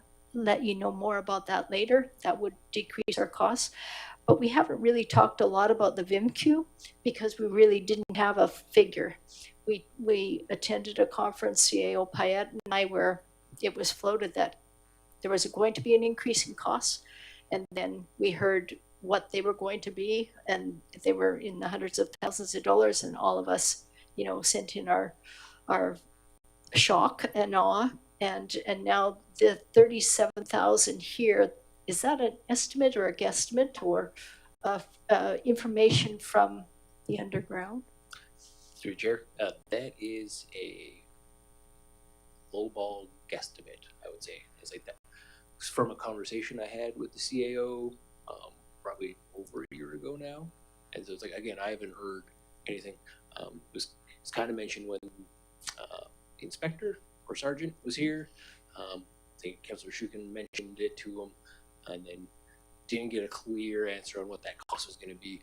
So I'm really hopeful that the other CFOs have heard some kind of better guesstimate as to what this is going to run coming forward, and I'll bring that to you as soon as I can, because I would like to get that number finalized, because the rest of them are pretty solid. Okay, thank you. And just to add to that, Mayor Little, you'll recall when we met with the ministry to talk about ECOM, there was going to be a review, I believe, of the levy and whether or not that will exist or not, or go more in our favor. But certainly 2 years ago at UBCM, I remember that coming up from the ECOM people. It would sure be more equitable across this province to have more people contributing rather than 10 municipalities on the lower South Island. Yeah, through the chair, what we heard at the meeting was they were listening to us when we suggested why not levies on cell phone, but we really didn't get a response back. That was a good suggestion, a bad suggestion, or whatever. But what we heard at UBCM previously and what they committed to at that meeting was they are doing a review of their governance and the overall plan and how that's going to be unrolled. And in that will be a communication plan, so that they have committed to that. And it sounds like they're continuing to commit to that. But our pleas about the levy sort of fell on deaf ears. I think they know about it, but they didn't comment. That's correct. Councillor Gray. Under the policing section of the briefing note, through the chair, Mr. Creek, I wondered if you might explain to us the ECOM numbers. I think you said $55,000 for 2026. I was under the impression, now maybe that's the increased amount, but I think it was 130 or 150 or some larger number before. We used some reserve last year. I'm just wondering if you could comment on, we paid last year, or this year, 2025, we paid a certain amount from taxes, and we paid a certain amount from the police reserve. Do we have those numbers? If not, that's okay. We'll pick up later. Through the chair. Yeah, so for 2025, because we only had to pay for 3/4 of the year, it came into 103,000. And now with the full year, and then also their inflationary cost of it, we're up to 155. So that's where just saying, hey, there's an extra 55,000 on top of the original budget of 103. The amount that we pulled from reserve or budgeted for reserve, I'd have to get back to you on that one, because I know That's great, thanks. we didn't tax enough for it based on it. Yeah, we used the reserve to soften or to smooth the increase, I think was the point last year. Correct. Yeah. Well, maybe we can catch up tomorrow. Thank you. Okay, so let's move on to financial projections, and we have a chart in front of us. Any feedback or queries on this from Mr. Creek? This is page 7. Councillor Gray. Sure. Just I guess it's the very bottom line, and Councillor Shukin asked about this already. Do those figures include what you were suggesting, a 1% increase for asset replacement? Through chair, yes. Yeah. And then the other day we were looking at that question, and it's a bit awkward one. I'm not sure I fully understand it, but I think the notes told us that there was an annual funding gap of $3 million. In other words, and we talked together that day, Mr. Creek, that's like 100% tax increase, to give to resolve that annual funding gap in terms of building reserves. And now the suggestion is we put 1% in. There's a big difference between 1% and 100%, and I wonder if you might comment on that. Thank you. Through the chair. So yeah, you're correct with the $3 million deficit for asset management, and then that being 100%, that we collected just under $3 million in property taxes for residents this year. And so I kind of went at it saying, there's no chance anybody wants to get 100% tax increase in a year. I don't think that's feasible for anybody. But also the $3 million funding gap is based on like a 100-year asset management plan. So we have time to start building that up. So essentially in this 5-year plan, it's going to be 1% in 2026, and then an additional 1% in 2027. So we're at 2%, and then additional percent in 2028. So we're at 3%, 4%, 5%, and we're just going to add 1% to that every single year until we get to the full number. Ideally, we can rely on some provincial grants somewhere in the future to help pay for any big projects. Maybe we'll get additional road funding, but it was the most feasible way to do this. If council is willing to do 2%, that would be great. 3% a year, even better. But I'm not going to push it because I think what's her name? Kathy pointed out, like 30% tax increase since about 2022. And when you guys took office, unfortunately, at the same time as the RCMP came to town and said, pay us our money now. And your original budget was $600,000, right, in 2022. We've now paid over $1 million in 2025. Now we're projecting over $1.5 million by 2030. And so though just that cost is escalating so quickly, it's unfortunate. It's not the greatest. If you want to compare it to other municipalities, which is not, fair, it's hard to do, apples and oranges kind of deal. Even if you did increase taxes right now by 100%, you'd end up being the 6th highest taxing municipality out of the 13 in the CRD. So it's like there's people paying much more higher taxes. Granted, they have other amenities, but anyway, sorry, I lost track there. That's great. I think I got the answer, which is 1% a year is just a start. It's going to get us discuss that. We might decide a higher amount as well, knowing the gap is so large. But the impact of not having the money now is some years away. Is, I think, part of your point. Through Joe. Yeah, it's barring some natural disaster or something really bad happening, we don't need an extra $3 million going into reserve next year to pay for anything. And we've got sufficient reserves for the asset management plan that we have now. Where it really comes to a head is if we need to replace this municipal office in 50 years, at the 75-year mark, we need to replace the EOC building. If it doesn't get lumped in with the new fire hall that's currently planned, and then just the constant repair of the trucks and the roads. I think I showed last year at the open house for the budget where the biggest cost to this district is public works. It's 40 cents of every dollar that we pull in goes to public works to maintain those roads. So that's where Ms. Shukin's idea of skinny roads or gravel roads. I came from Saskatchewan. There's gravel roads everywhere. Not the greatest to drive on, but it would certainly keep the speed down.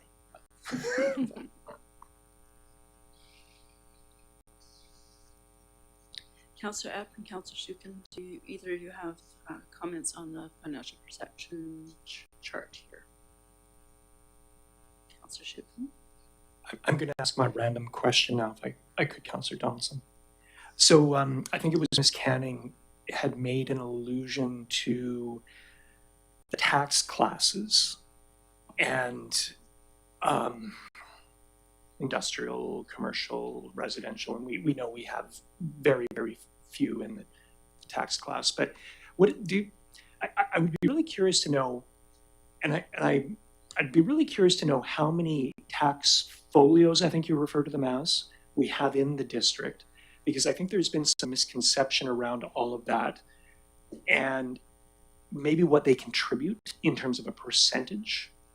I think that, and the reason I ask that is, I was in discussion with somebody at Metchosin Day, and they were convinced, we only have, I forget the number, 1,600 or 1,700 taxable properties, but I think it's more than that.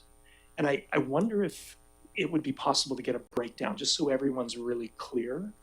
And again, I don't know how difficult this would be. Okay. Through the chair. Not hard at all. It's in the property tax calculator I use.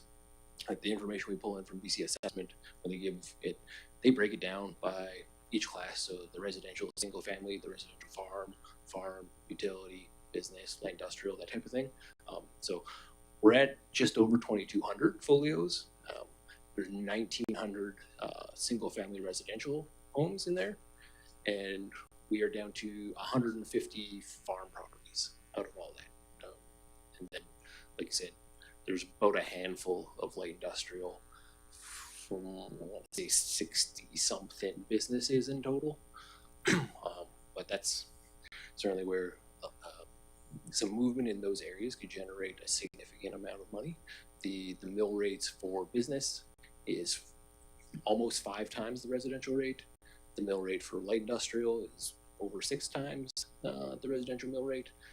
So any kind of increase in those properties would certainly help pay for some of these costs, like the RCMP that are coming. But, sorry, through chair again, I can bring that detail to the next budget meeting on November 6th, and we'll show everybody where all the money's coming from. Yeah, that's a good idea to have a visual for sure. Little bit less confusion. Okay, so shall we move on to the bottom of that page? Any questions on the projected revenue changes for the 5 years? Okay, seeing none, we'll turn the page. Interest? Questions? Interest really isn't within our control, I don't think. Through chair. Or, well, yeah, not so much. Inflation, all that stuff. I can lock in some of the reserves for a longer period of time. I started doing that this year just because we don't need so much just sitting in a money market fund as it's been previously done. So we can lock in the higher rate for a longer period of time, especially when we know that the central bank is going to be slashing rates more and more. They've done it a few times this year. Looks like at least one more time this year, maybe twice. And so if we can maintain interest rates more than 3%, then we can exceed budget there and help with the surplus and add some more to reserve at the end of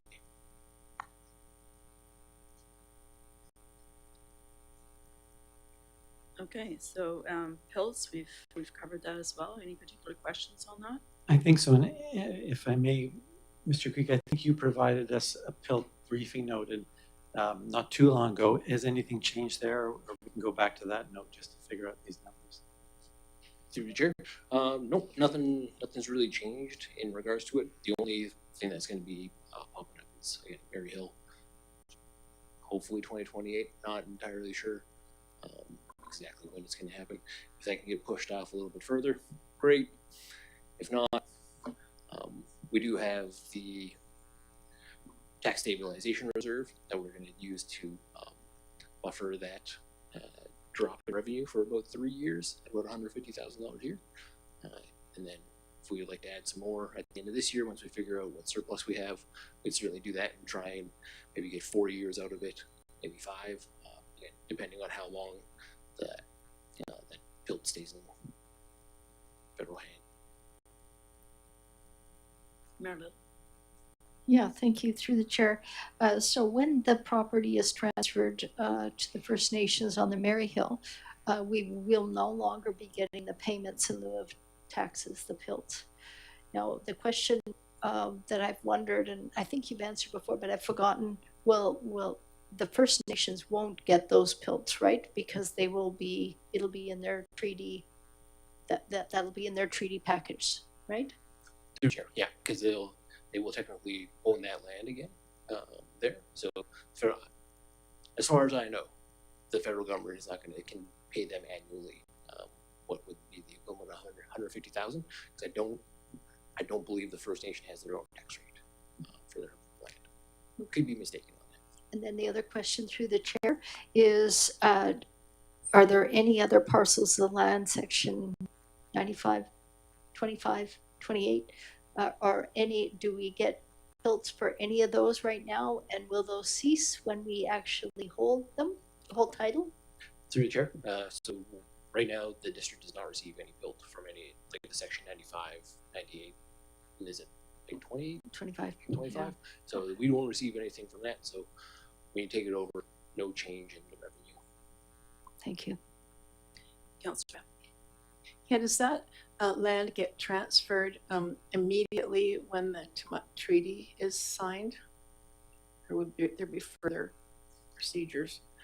Through the chair, I do not know. I've never gone through one of these before. So we'd certainly ask, perhaps the CAO has more experience with that. I could ask the other CFOs, see if anybody's dealt with something similar. I think Comox is actually going through something similar with the Comox First Nation recently, so I could give a call back to the old folks there and see what they know about it. But I can check for you. Thank you, and thanks for the report. It's been great. I think, as I recall, those three parcels, park parcels, are linked to the land swap Councillor Shukin, you probably remember that as well. Yeah, so the reconciliation agreement specifically mentions those three, and there's something, the language is, more complicated than this, but I think on the something like upon the completion of the treaty, the First Nation will cause these parcels to be transferred to Metchosin, something in that effect. So, yeah, the reconciliation agreement is really strong in terms of those parcels coming to Metchosin. So, and again, this is something that Beecher Bay is committed to, and yeah, we'll work with us on. Yeah. So, thank you, Mayor Little. And we do know from the South Island Task Force, which was formerly known as the TTAC, we do know that we're ending the treaty process, so we're at the end, but still it will be at least a couple of years, they figure. So that PILT transfer won't be for imminently, but inevitably. Okay, comments or thoughts on the user fees and charges? This is the fire service agreement with Beecher Bay, the permit licenses and school fees. Councillor Gray? Yes, I wondered, through the chair, Mr. Creek, the agreement that we have with Beecher Bay, is that calculated by population or by use, or do you maybe you may not be familiar with this one, but and I wonder if it's what its term is. When does that agreement end? When do we need to renew it? It's 1991. It's a long time back now. So through the chair, yeah, there is no term limit on that agreement, but we just collect 10% of the fire department's operating costs from Beecher Bay. So what they've paid has increased every year as the fire department budget has increased, and that's where it could certainly be something to go back at. We could look into charging based on calls. I know in Comox, when we were dealing with the same thing with the Comox First Nation, it was based on the number of buildings on reserve land. So that could be something where you could change the in negotiations. You could come up with saying, okay, we prefer to charge you for the number of buildings because they're doing quite a bit of development over there. So maybe the 10% of operating costs doesn't really recover the actual cost of the fire department for servicing the First Nation, but something to look at. Thank you. I wasn't necessarily suggesting open it up just to understand how it worked. So I'm happy with the response of is 10% of the operating cost, and there's no term limit. The other question I had in that section was in relation to the fees and charges bylaw for the school. And is that specifically gym rental, or is that something else? An additional $5,000 if we give a 10% increase on the fees and charges? Through the chair. So that would just be based on, yeah, the gym rental, classroom rental, field rental of the equipment, yeah, that type of thing, yeah. Okay, moving on to risks and assumptions. Mayor Little, sorry. Before we do that, I think we had talked at this table about increasing the license, especially for the business license, and perhaps have a graded approach for like boat building compared to selling socks or different businesses, but they're very, very cheap at $35 a business license. And I think I would like to see those business licenses increase, but also a graded system for the type of business. Thank you. It's a good question for which category of license. Because I think STVRs were another one that we spoke of compared to other communities, and a conversation I'd had with Mr. Creek as to what levels of administration are involved in those sorts of things as well. And some of these businesses will need annual fire inspections or a building inspection at different stages. So those are things that Mr. Creek could maybe help us, guide us through that. Okay, so risks and assumptions. We already talked about roads a little bit here. As we had addressed one of the residents spoke about this earlier, not this morning, but 2 hours ago. When we first came into this term and not knowing what our policing was, one of the very first things we did is we rolled back on the paving budget. And it's not that far now into this term, in this third year, and we've got an incredible amount of downloading from the province and different agencies. And we did have an assessment done this past year on our roads. Our roads are in good working order. We did some crack sealing and patching.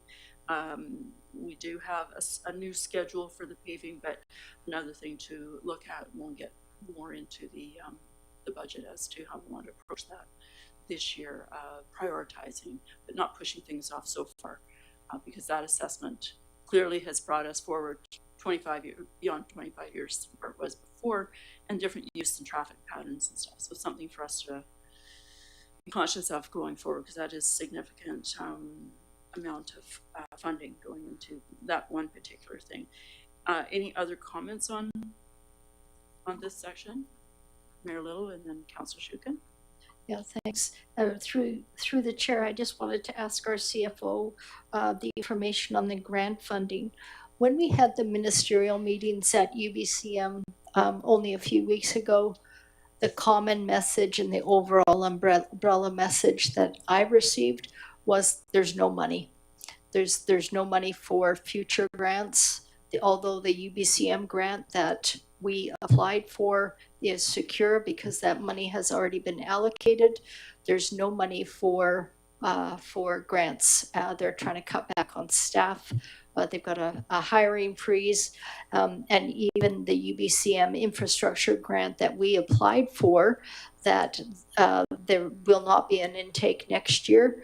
And I think they said maybe there would be an intake in 2028 or 2029, which means if you applied in 2029, you wouldn't hear it until 2030. So I'm very glad that we applied for that grant for this year, because the money all across all of the ministers that I spoke to, and I spoke to others outside of our meetings at the breakfast series, and there's no money. Through the chair. Sorry, is that your feelings? Yeah, through the chair. When we were at the UBCM convention there, the grant people certainly seemed quite skeptical of what was going to be happening in the future due to all the cuts. People were on strike at the same time, so all of these factors are really leading into what is going to be there in the future. Not for sure. Like the Community Works Fund, from formerly gas tax, so they have a 10-year agreement for that, so we should be firm on that through 2035. Are they going to reduce it? Possibly, right? They're receiving fewer and fewer gas tax every year as more people adopt EV vehicles until they come up with a replacement for it. And then, as with our discussions with that nurse practitioner for the school, she can't receive a grant from the province to even set up a health center, which is urgently needed pretty much across the province. And they're like, no money for it, figure it out yourself. So based on that, I'm quite interested to see where the federal government budget comes on November 4th. They've already started talking about there's going to be some suffering coming forward because there's just not enough money to meet their defense spending needs and then everything else that's going on. So it'll be interesting to see what kind of federal funding is available to the province. Councillor Gray. And I hear loud and clear that the grant monies will be declining or reduced in some way. I found my notes here, Mr. Creek, or your notes rather. The fire hall, presently the numbers that we had in terms of if we're successful with the $7 million grant, then it was 15% increase in taxes up to a 29% increase in taxes without going to a referendum. And if we added in the $690,688 of operating costs, that's a 23% tax increase.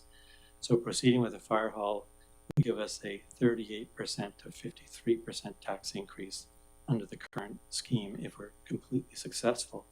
And when I look at the other costs that you're telling us about, realizing we've got a bit of a crash coming here in terms of a tremendous pressure on our taxes. Yeah, through Chair. Yeah, there's a significant amount. When I was creating this draft, I'm like, 2031 is not a good year. Like everything comes to a head by then if Mary Hill is transferred in 2028 because we've run out of the tax stabilization reserve, we've used up all of the police reserve, and the costs are just going to continue to escalate. So it's where we're at, and unfortunately, it's costs that we really can't avoid. So we have to find a way. Councillor Wright. Yeah, on that one, it has me driving for less expensive options on the fire hall and still meet the needs of our fire department and the community. I had a question under contracts when we were discussing the fire hall and how to fund it. The increases, you provided us some little bit of information on that, and ideas came forward. For example, to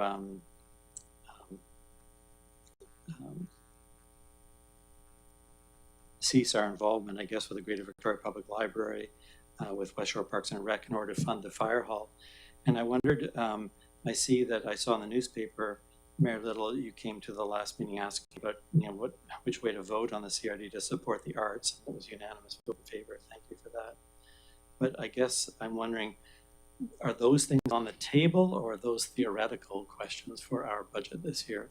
To me, they're theoretical, but I wondered if others are thinking about those issues more seriously. Mayor Little. Yeah, I don't think we've had a discussion.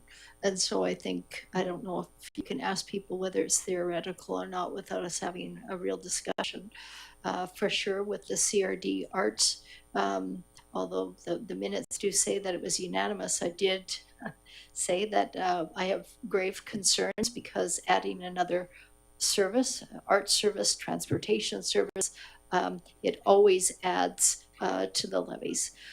The increase in the CRD arts means that they're going to be hiring more staff. When you hire more staff, every year you've got collective agreements, and it's going to be an enormous. But I did say at the CRD that I heard from my council that they were in favor of the new CRD arts service, even though I had reservations, so I voted in favor.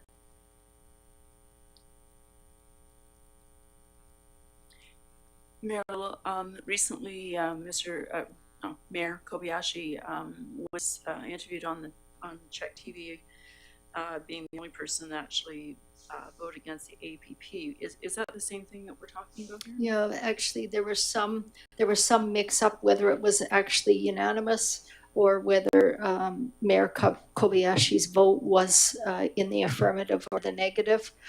Certainly, he had reservations that were similar to mine. And he was quoted as saying that this new CRD art service would show absolutely no benefit to Colwood, and so he was against it. I don't know about the actual vote. That's a matter for the staff to work out. Thank you. Councillor App. We had a meeting quite recently with Mayor Kobayashi and Goodmanson and Williams about, it was an arts meeting, and Mayor Kobayashi said that his concern that he did totally support having an arts facility in the Western communities, but his beef was with the CRD because he has quite a beef with basically the bureaucracy and the costs involved in the CRD. But he made it very clear at the meeting that he definitely supported the arts in the West Shore. I asked the question simply because I think of our regional role, or our role within the region rather, and the relatively small amounts that we pay into those very important services, the library and West Shore Parks and Recs, and the CRD itself, of course. And we have all been engaged with the West Shore Parks and Rec recently on their master plan, their redevelopment plan, which will have significant cost impacts for all of the owners of the West Shore Parks and Rec. And so I think it is important that we talk about that, not today necessarily, but in the budget process of what our intentions are. Mayor Little. Yeah, I concur with that, but we have to have the numbers before us because they're not small costs. They're the West Shore Parks and Recreation levies and and the library, all of that together is a lot of money. And I think it's worth a conversation here at the table. And it's not that we're against the arts or we're against libraries. Everybody can see from this report is that we have limited revenue and we're going to have to unfortunately prioritize our priorities. We're going to have to figure out where we want to cut and what we're willing to give up and what we're not willing to give up. And that'll be a conversation around the table, but I think people need time with the numbers in front of them before they can come forward and give some thought to that. Even if we don't make a decision, just to comment on that, they need some time. Yeah, a conversation would be healthy as well, understanding our contractual requirements or obligations, I should say, with the various organizations. Okay, so any other comments on that particular section? Okay, seeing none, we're at the budget summary. And any outstanding, Councillor Shukin, did we get to your last question? You're good. Okay, we got that one answered. Okay. Okay, so Yes, I might just offer yes. that. Okay. Again, I think it would help us for the budget process, but also talking about the fire hall to get a sense, and it's in your summary there, I think, Mr. Creek, the notion of, avoid significant tax increases in the future. Maybe we need to see the worst case scenario here. What's it look like, marched out the years? Maybe it's harder to write a best case scenario, but to get some sense of the year over year, what the increases would be for taxes. And I, again, appreciate the report here today, but just thinking as we march forward, if you could work on that would be help. Thank you. It's through the chair. So I guess the worst case scenario would that be having the $21 million fire hall in the budget? I suppose it's an issue of having a couple of scenarios. Is that the biggest thing right now? Like, other than that RCMP cost, like I can lay that out for the next 25 years based on a guess. But the massive jump just from the 2025 through 29 budget to the 25 through the 30, right? It was like, here's an extra $200,000 of cost. So I can put a 5% inflation on it and show what that's going to be by 2050. And then I can extrapolate out our operating costs. It was kind of in that idea of that report, I think early this year or maybe the end of last year, where it showed, hey, we're going to need 3% tax increases here for forever, essentially. And then, so the only thing is really changing and the unknown is that fire hall. So I can come up with the three scenarios of, here's a $5 million fire hall, the 15 million and the 21, and then show the impact on that, and then lay that out for the 75 years of the expected life, and then add that up with everything else as an idea, if that sounds good. Certainly, thank you.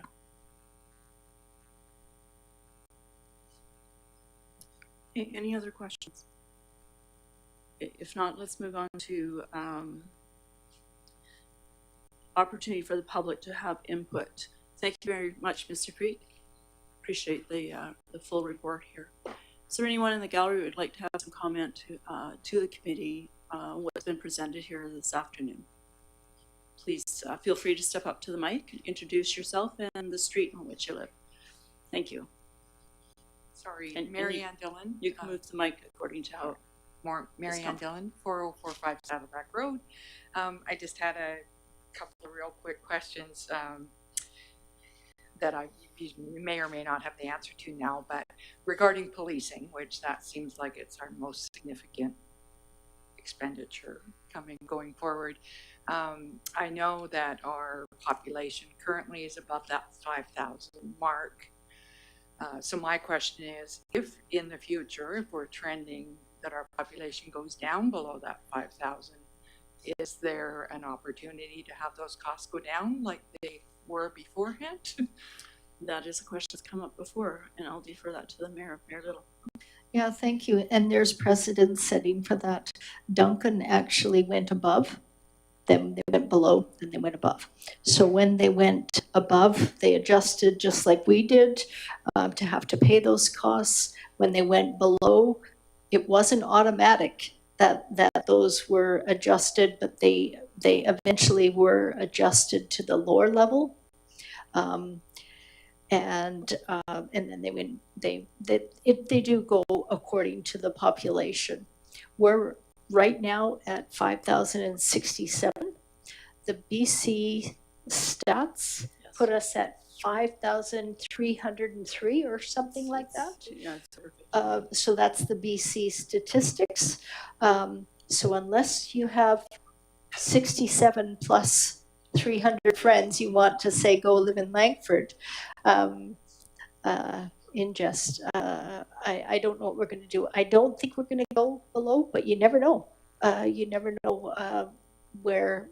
I do get the sense when we were campaigning and going up and down driveways that we had a list of 2 people on the list, and sometimes there were 6 dwellings.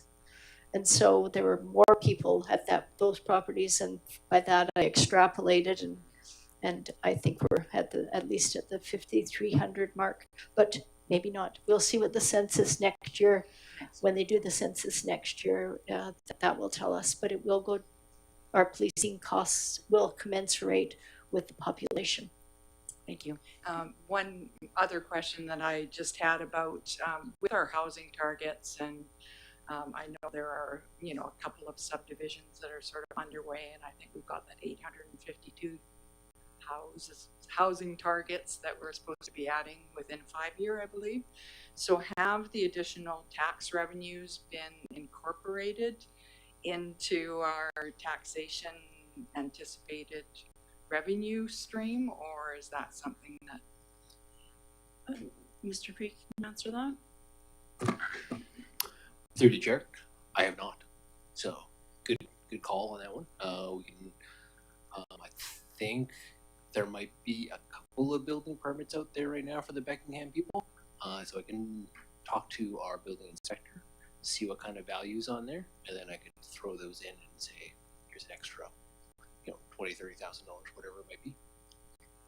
And on that, with secondary houses and things, made me think about, if we do have a plan to sort of identify secondary accommodations or allow people to build additional accommodations, just recognizing and sort of incorporating that revenue potential for somebody to have a higher, incentive as far as the tax base and the revenue potential of what that might mean for additional. And just to add to an earlier question there about the census number, the both West Shore Parks and Rec and the Great Victoria Public Library base their budgets not on census but on the BC stats number, which is quite a lot higher. And the 852 dwellings is over 20 years. Oh, expectation, yeah, on the provincial calculator that was presented to us. Thank you.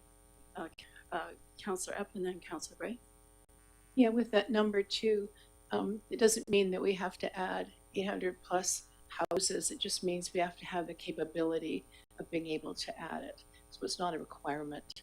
And yeah, that formula did come from the province, so it's probably not even very realistic for Metchosin. Okay.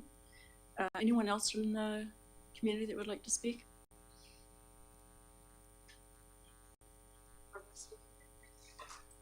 Sherry Rourke, 5600 Rocky Point Road.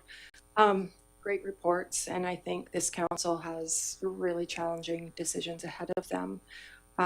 For me, listening to the report and everybody speak, I think what's clearly evident is over the past decade, we've had less than 1% growth, and every year the expenses on this community are much, much more than that. And a lot of the expenses you've just gone over are obligations, right? They're not discretionary, and how that's going to impact us. Through the chair, I'm hoping that maybe some other answers we can get through the CFO is what are other communities property taxes compared to Metchosin's.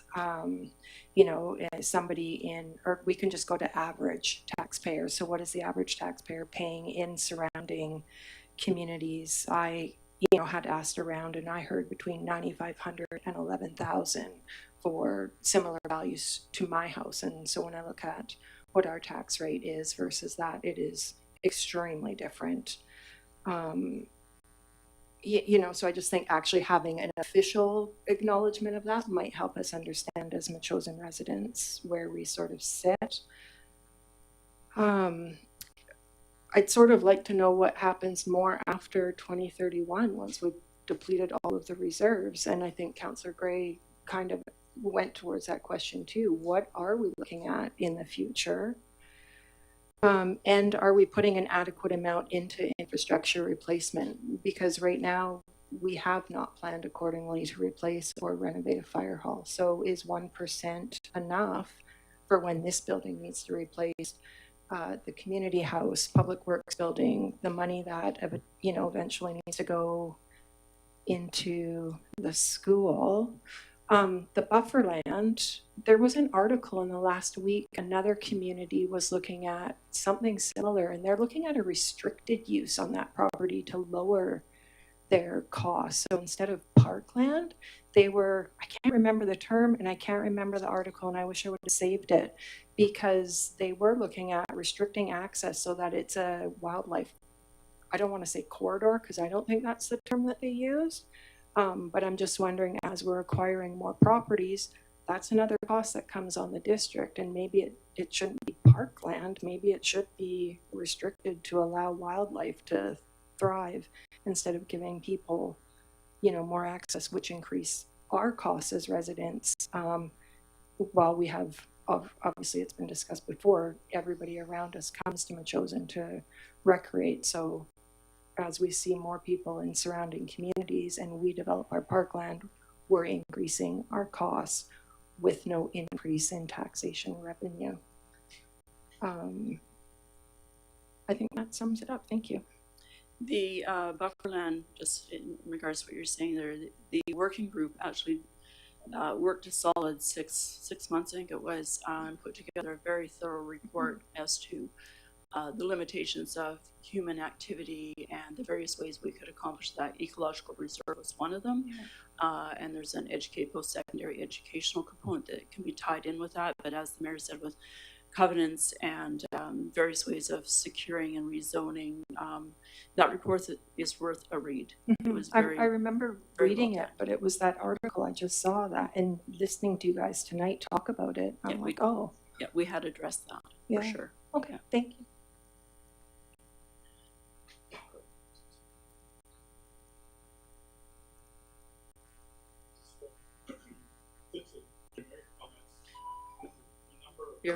Your mic is not on, Mr. Lamb. Hear me? Yeah, I can hear you. Oh, no, you can. There's a number of existing and pending matters that are on the table that council needs to address. The unfortunate part is if they're not properly assessed and managed, we could find ourselves in dire straits. So again, I just caution council to be very, very diligent and cautious in all of the matters that they have to assess. Thank you. Thank you. Any other speakers? Okay, Mayor Lynn? Yeah, if I can make a comment regarding Ms. Work's comments.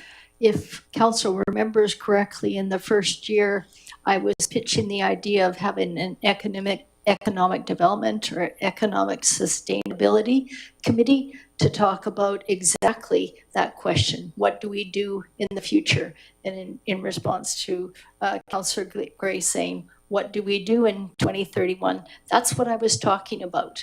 But I do remember I received a rather muted response from Councillor Gray, perhaps others, that wasn't really needed. But I do think we really need to talk about that question about economic sustainability, not necessarily for this year or next year, but in a decade and in 25 years, because we all want to maintain Metchosin as rural. How are we going to do that? That was what I was driving at, and it's not too late to start those conversations and have free flow of discussions also with the public, because this report that we received today is quite stark. Thank you. Thank you. Councillor Gray? Yeah, through the chair, just to respond, I think the issue for me at the time, at the beginning of our mandate, was we need to find out what we're doing and get our sea legs here and understand the circumstance. And some of these discussions, it seems to me, should be at our table here. And I'm looking forward to them as we progress forward as the council. Okay. So the next part of the agenda is the correspondence. On page 13, we have a letter from Mr. Joseph Gilbert regarding the tennis court, as well as a second letter from Mr. Brian Graham to do with the tennis court. Interesting enough, when Mr. Gilbert had reached out to me about the tennis court, I had actually had I've been looking at this for quite some time because it's right next to the community garden, which is a project I've been working on with a group of citizens. And there is a contact information, actually. It's a Gmail account. Didn't know if it was active, but so I emailed the person, which was Mr. Graham, and met with him yesterday to have a look around, and both these gentlemen had expressed the same concerns. There's a lot of drop-in use of the facility. It is probably a valuable asset. Well, I suspect it is a valuable asset. However, it's deteriorated greatly, and to a point of liability. And in a very brief conversation several months back with the CAO, we concluded that as well. And so there's different things we could do with that. We can, and this isn't the first time this has come up. It came up in the Healthy Communities Committee when I was on it, and Councillor Epp was the liaison back then. We looked at different ideas for different kinds of sport court tiles, making it multi-use. It's not big enough of a tennis court for competition size, but it still does get used, similarly to the bike jump park, which was being used ferociously last night with some very energetic youth and their bikes. These are just like the gymnasium, which is getting a bit more use now through West Shore. These are some other recreational activities that are happening here within Metchosin. People don't always have to leave or want to be able to leave, but these are interests that people have. I don't know if there's money in the budget for that.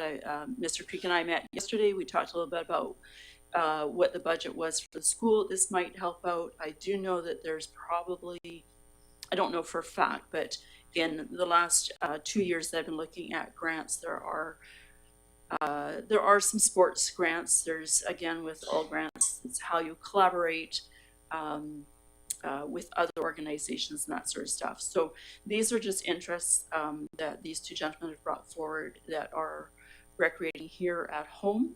And it's, again, something for us to consider. So that's what those two are about.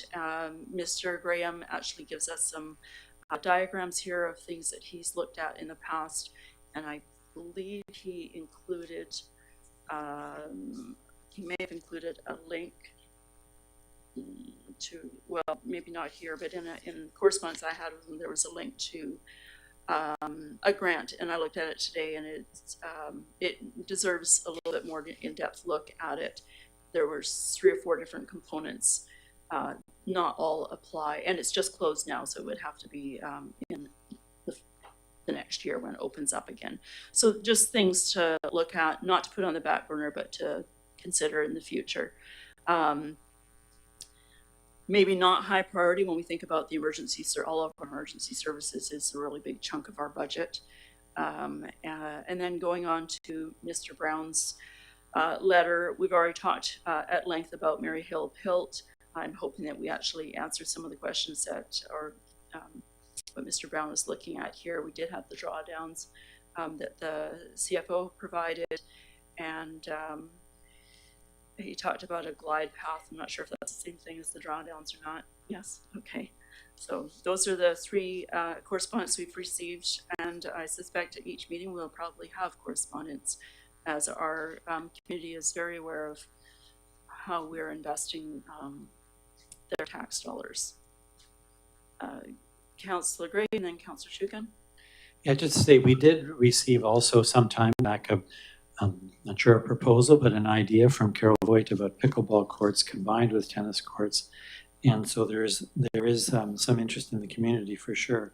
I guess the question or the issues that we have are, where are we going to spend money, and a call on that money. But I think the idea of recreational facilities is an important one.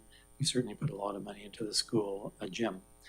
But as we look at this, if it comes up, maybe it should be one of the things that comes in the capital project, which we can then look at it and discuss priorities at the time.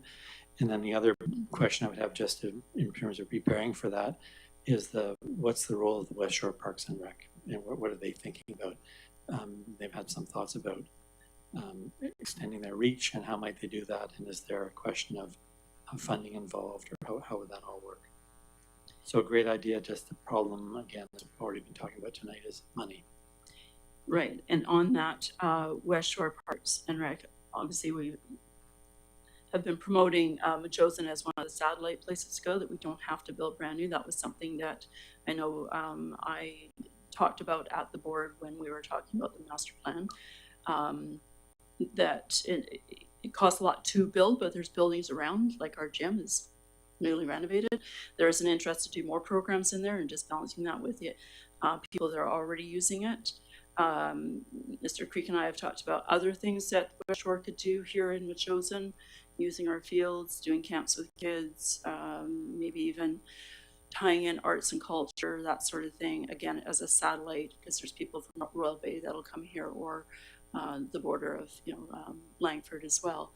And not to be duplicating services, we put a great deal of money into West Shore, and we have just built pickleball courts and moved our tennis courts over, so there's investment there as well. So again, not to duplicate, but this exploration wasn't just pickleball and tennis, it was basketball, hoops, that sort of things, outdoors as opposed to everything just being indoors. So finding that balance, as you say, as we do with the funds. Councillor Shukin. I'm just wondering about an action, or even just a sentiment that we can pass on to Mr. Graham. And my sense is that, as great as this would be, it just is probably not a priority this year. That's the sense I'm getting from our discussion. But what would be interesting to do is to get a sense of cost. So when maybe the opportunity comes in future years, and it's interesting, maybe there's a chance for West Shore Parks and Rec to do some sort of satellite investment. So even just maybe as we go on our travels, understand what maybe these things cost. And Mr. Graham has provided us some examples about where these are, or where these have been. So, but yeah. Councillor. I think the best chance to fund something like this is through grants. The renovations in the gym were totally funded by a grant, and we have applied twice, 2 different years, for a grant to replace a tennis court with a sport court, or at least lay it over top, and didn't get either one. That doesn't mean that we can't keep going. In fact, the residents, like the ones that rode, are concerned if they could keep their eyes open for grants, so that we kind of know when they come along. I mean, we see some of them come into us, but not all of them. So, I mean, it would be great to have that, the tennis court. It is an asset, as you said. It'd be great to have that tennis court restored. Mm-hmm. Mayor Little. And I think the key to the success of some of these grants now, the code word is collaboration. So if we can show that we're collaborating with First Nations in particular, or other districts or municipalities, we have a greater chance. For instance, I went to the ribbon cutting of the 100th anniversary of the Langford Tennis Club. And they told me when I was at the ribbon cutting that during COVID, they used Metchosin Tennis Court, and one of them did put up that sign, Royal Metchosin Tennis Club. And so if we and I think it's a rumor, but I don't know if this is correct, but I think the Langford Tennis Club is going to again be looking for another site because right now they're at Roy Roads and they will be looking for another site. So maybe we can pitch that in a grant. And I agree 100% with Councillor Epp that the way to go is grants. Every month or every few months when we get a report at the CRD, I send it after the meeting to our CAO. So he's got a full list of all the grants available in Canada. And so surely we could apply and I've had great success personally with grants. And so I'd be willing to help with those grant applications. The Langford Tennis Club actually came and gave a presentation at West Shore Parks and Rec because their tenancy is up with Royal Roads. And so the administration is working with them to see if we can have a contract or not down there at West Shore, because we certainly have the facility to do that. And usually when we do that, we have 25 tenants with West Shore Parks and Rec. And so the contracts are written up in a way that they get blocks of time so that we still have space for our patrons to come in as well, and for scheduling of different, like a tennis camp or other things. Pickleball just had a great big national competition there this last year, so that brought in a significant sum of money to, and because it did cost money to build it, and that. So those are sorts of collaboration that West Shore is doing as well. And so I'm waiting to hear whether or not that is where they have their tenancy. I don't know, but certainly their president was a former councillor here, so she's well aware of our facility we have here. So yeah, good things to keep in mind. Good. Okay, any other comments before we close? If not, I'll ask for an adjournment, please. Councillor Gray, moved by Councillor Gray and seconded by Councillor Shukin. All in favor? Carried. Thank you very much.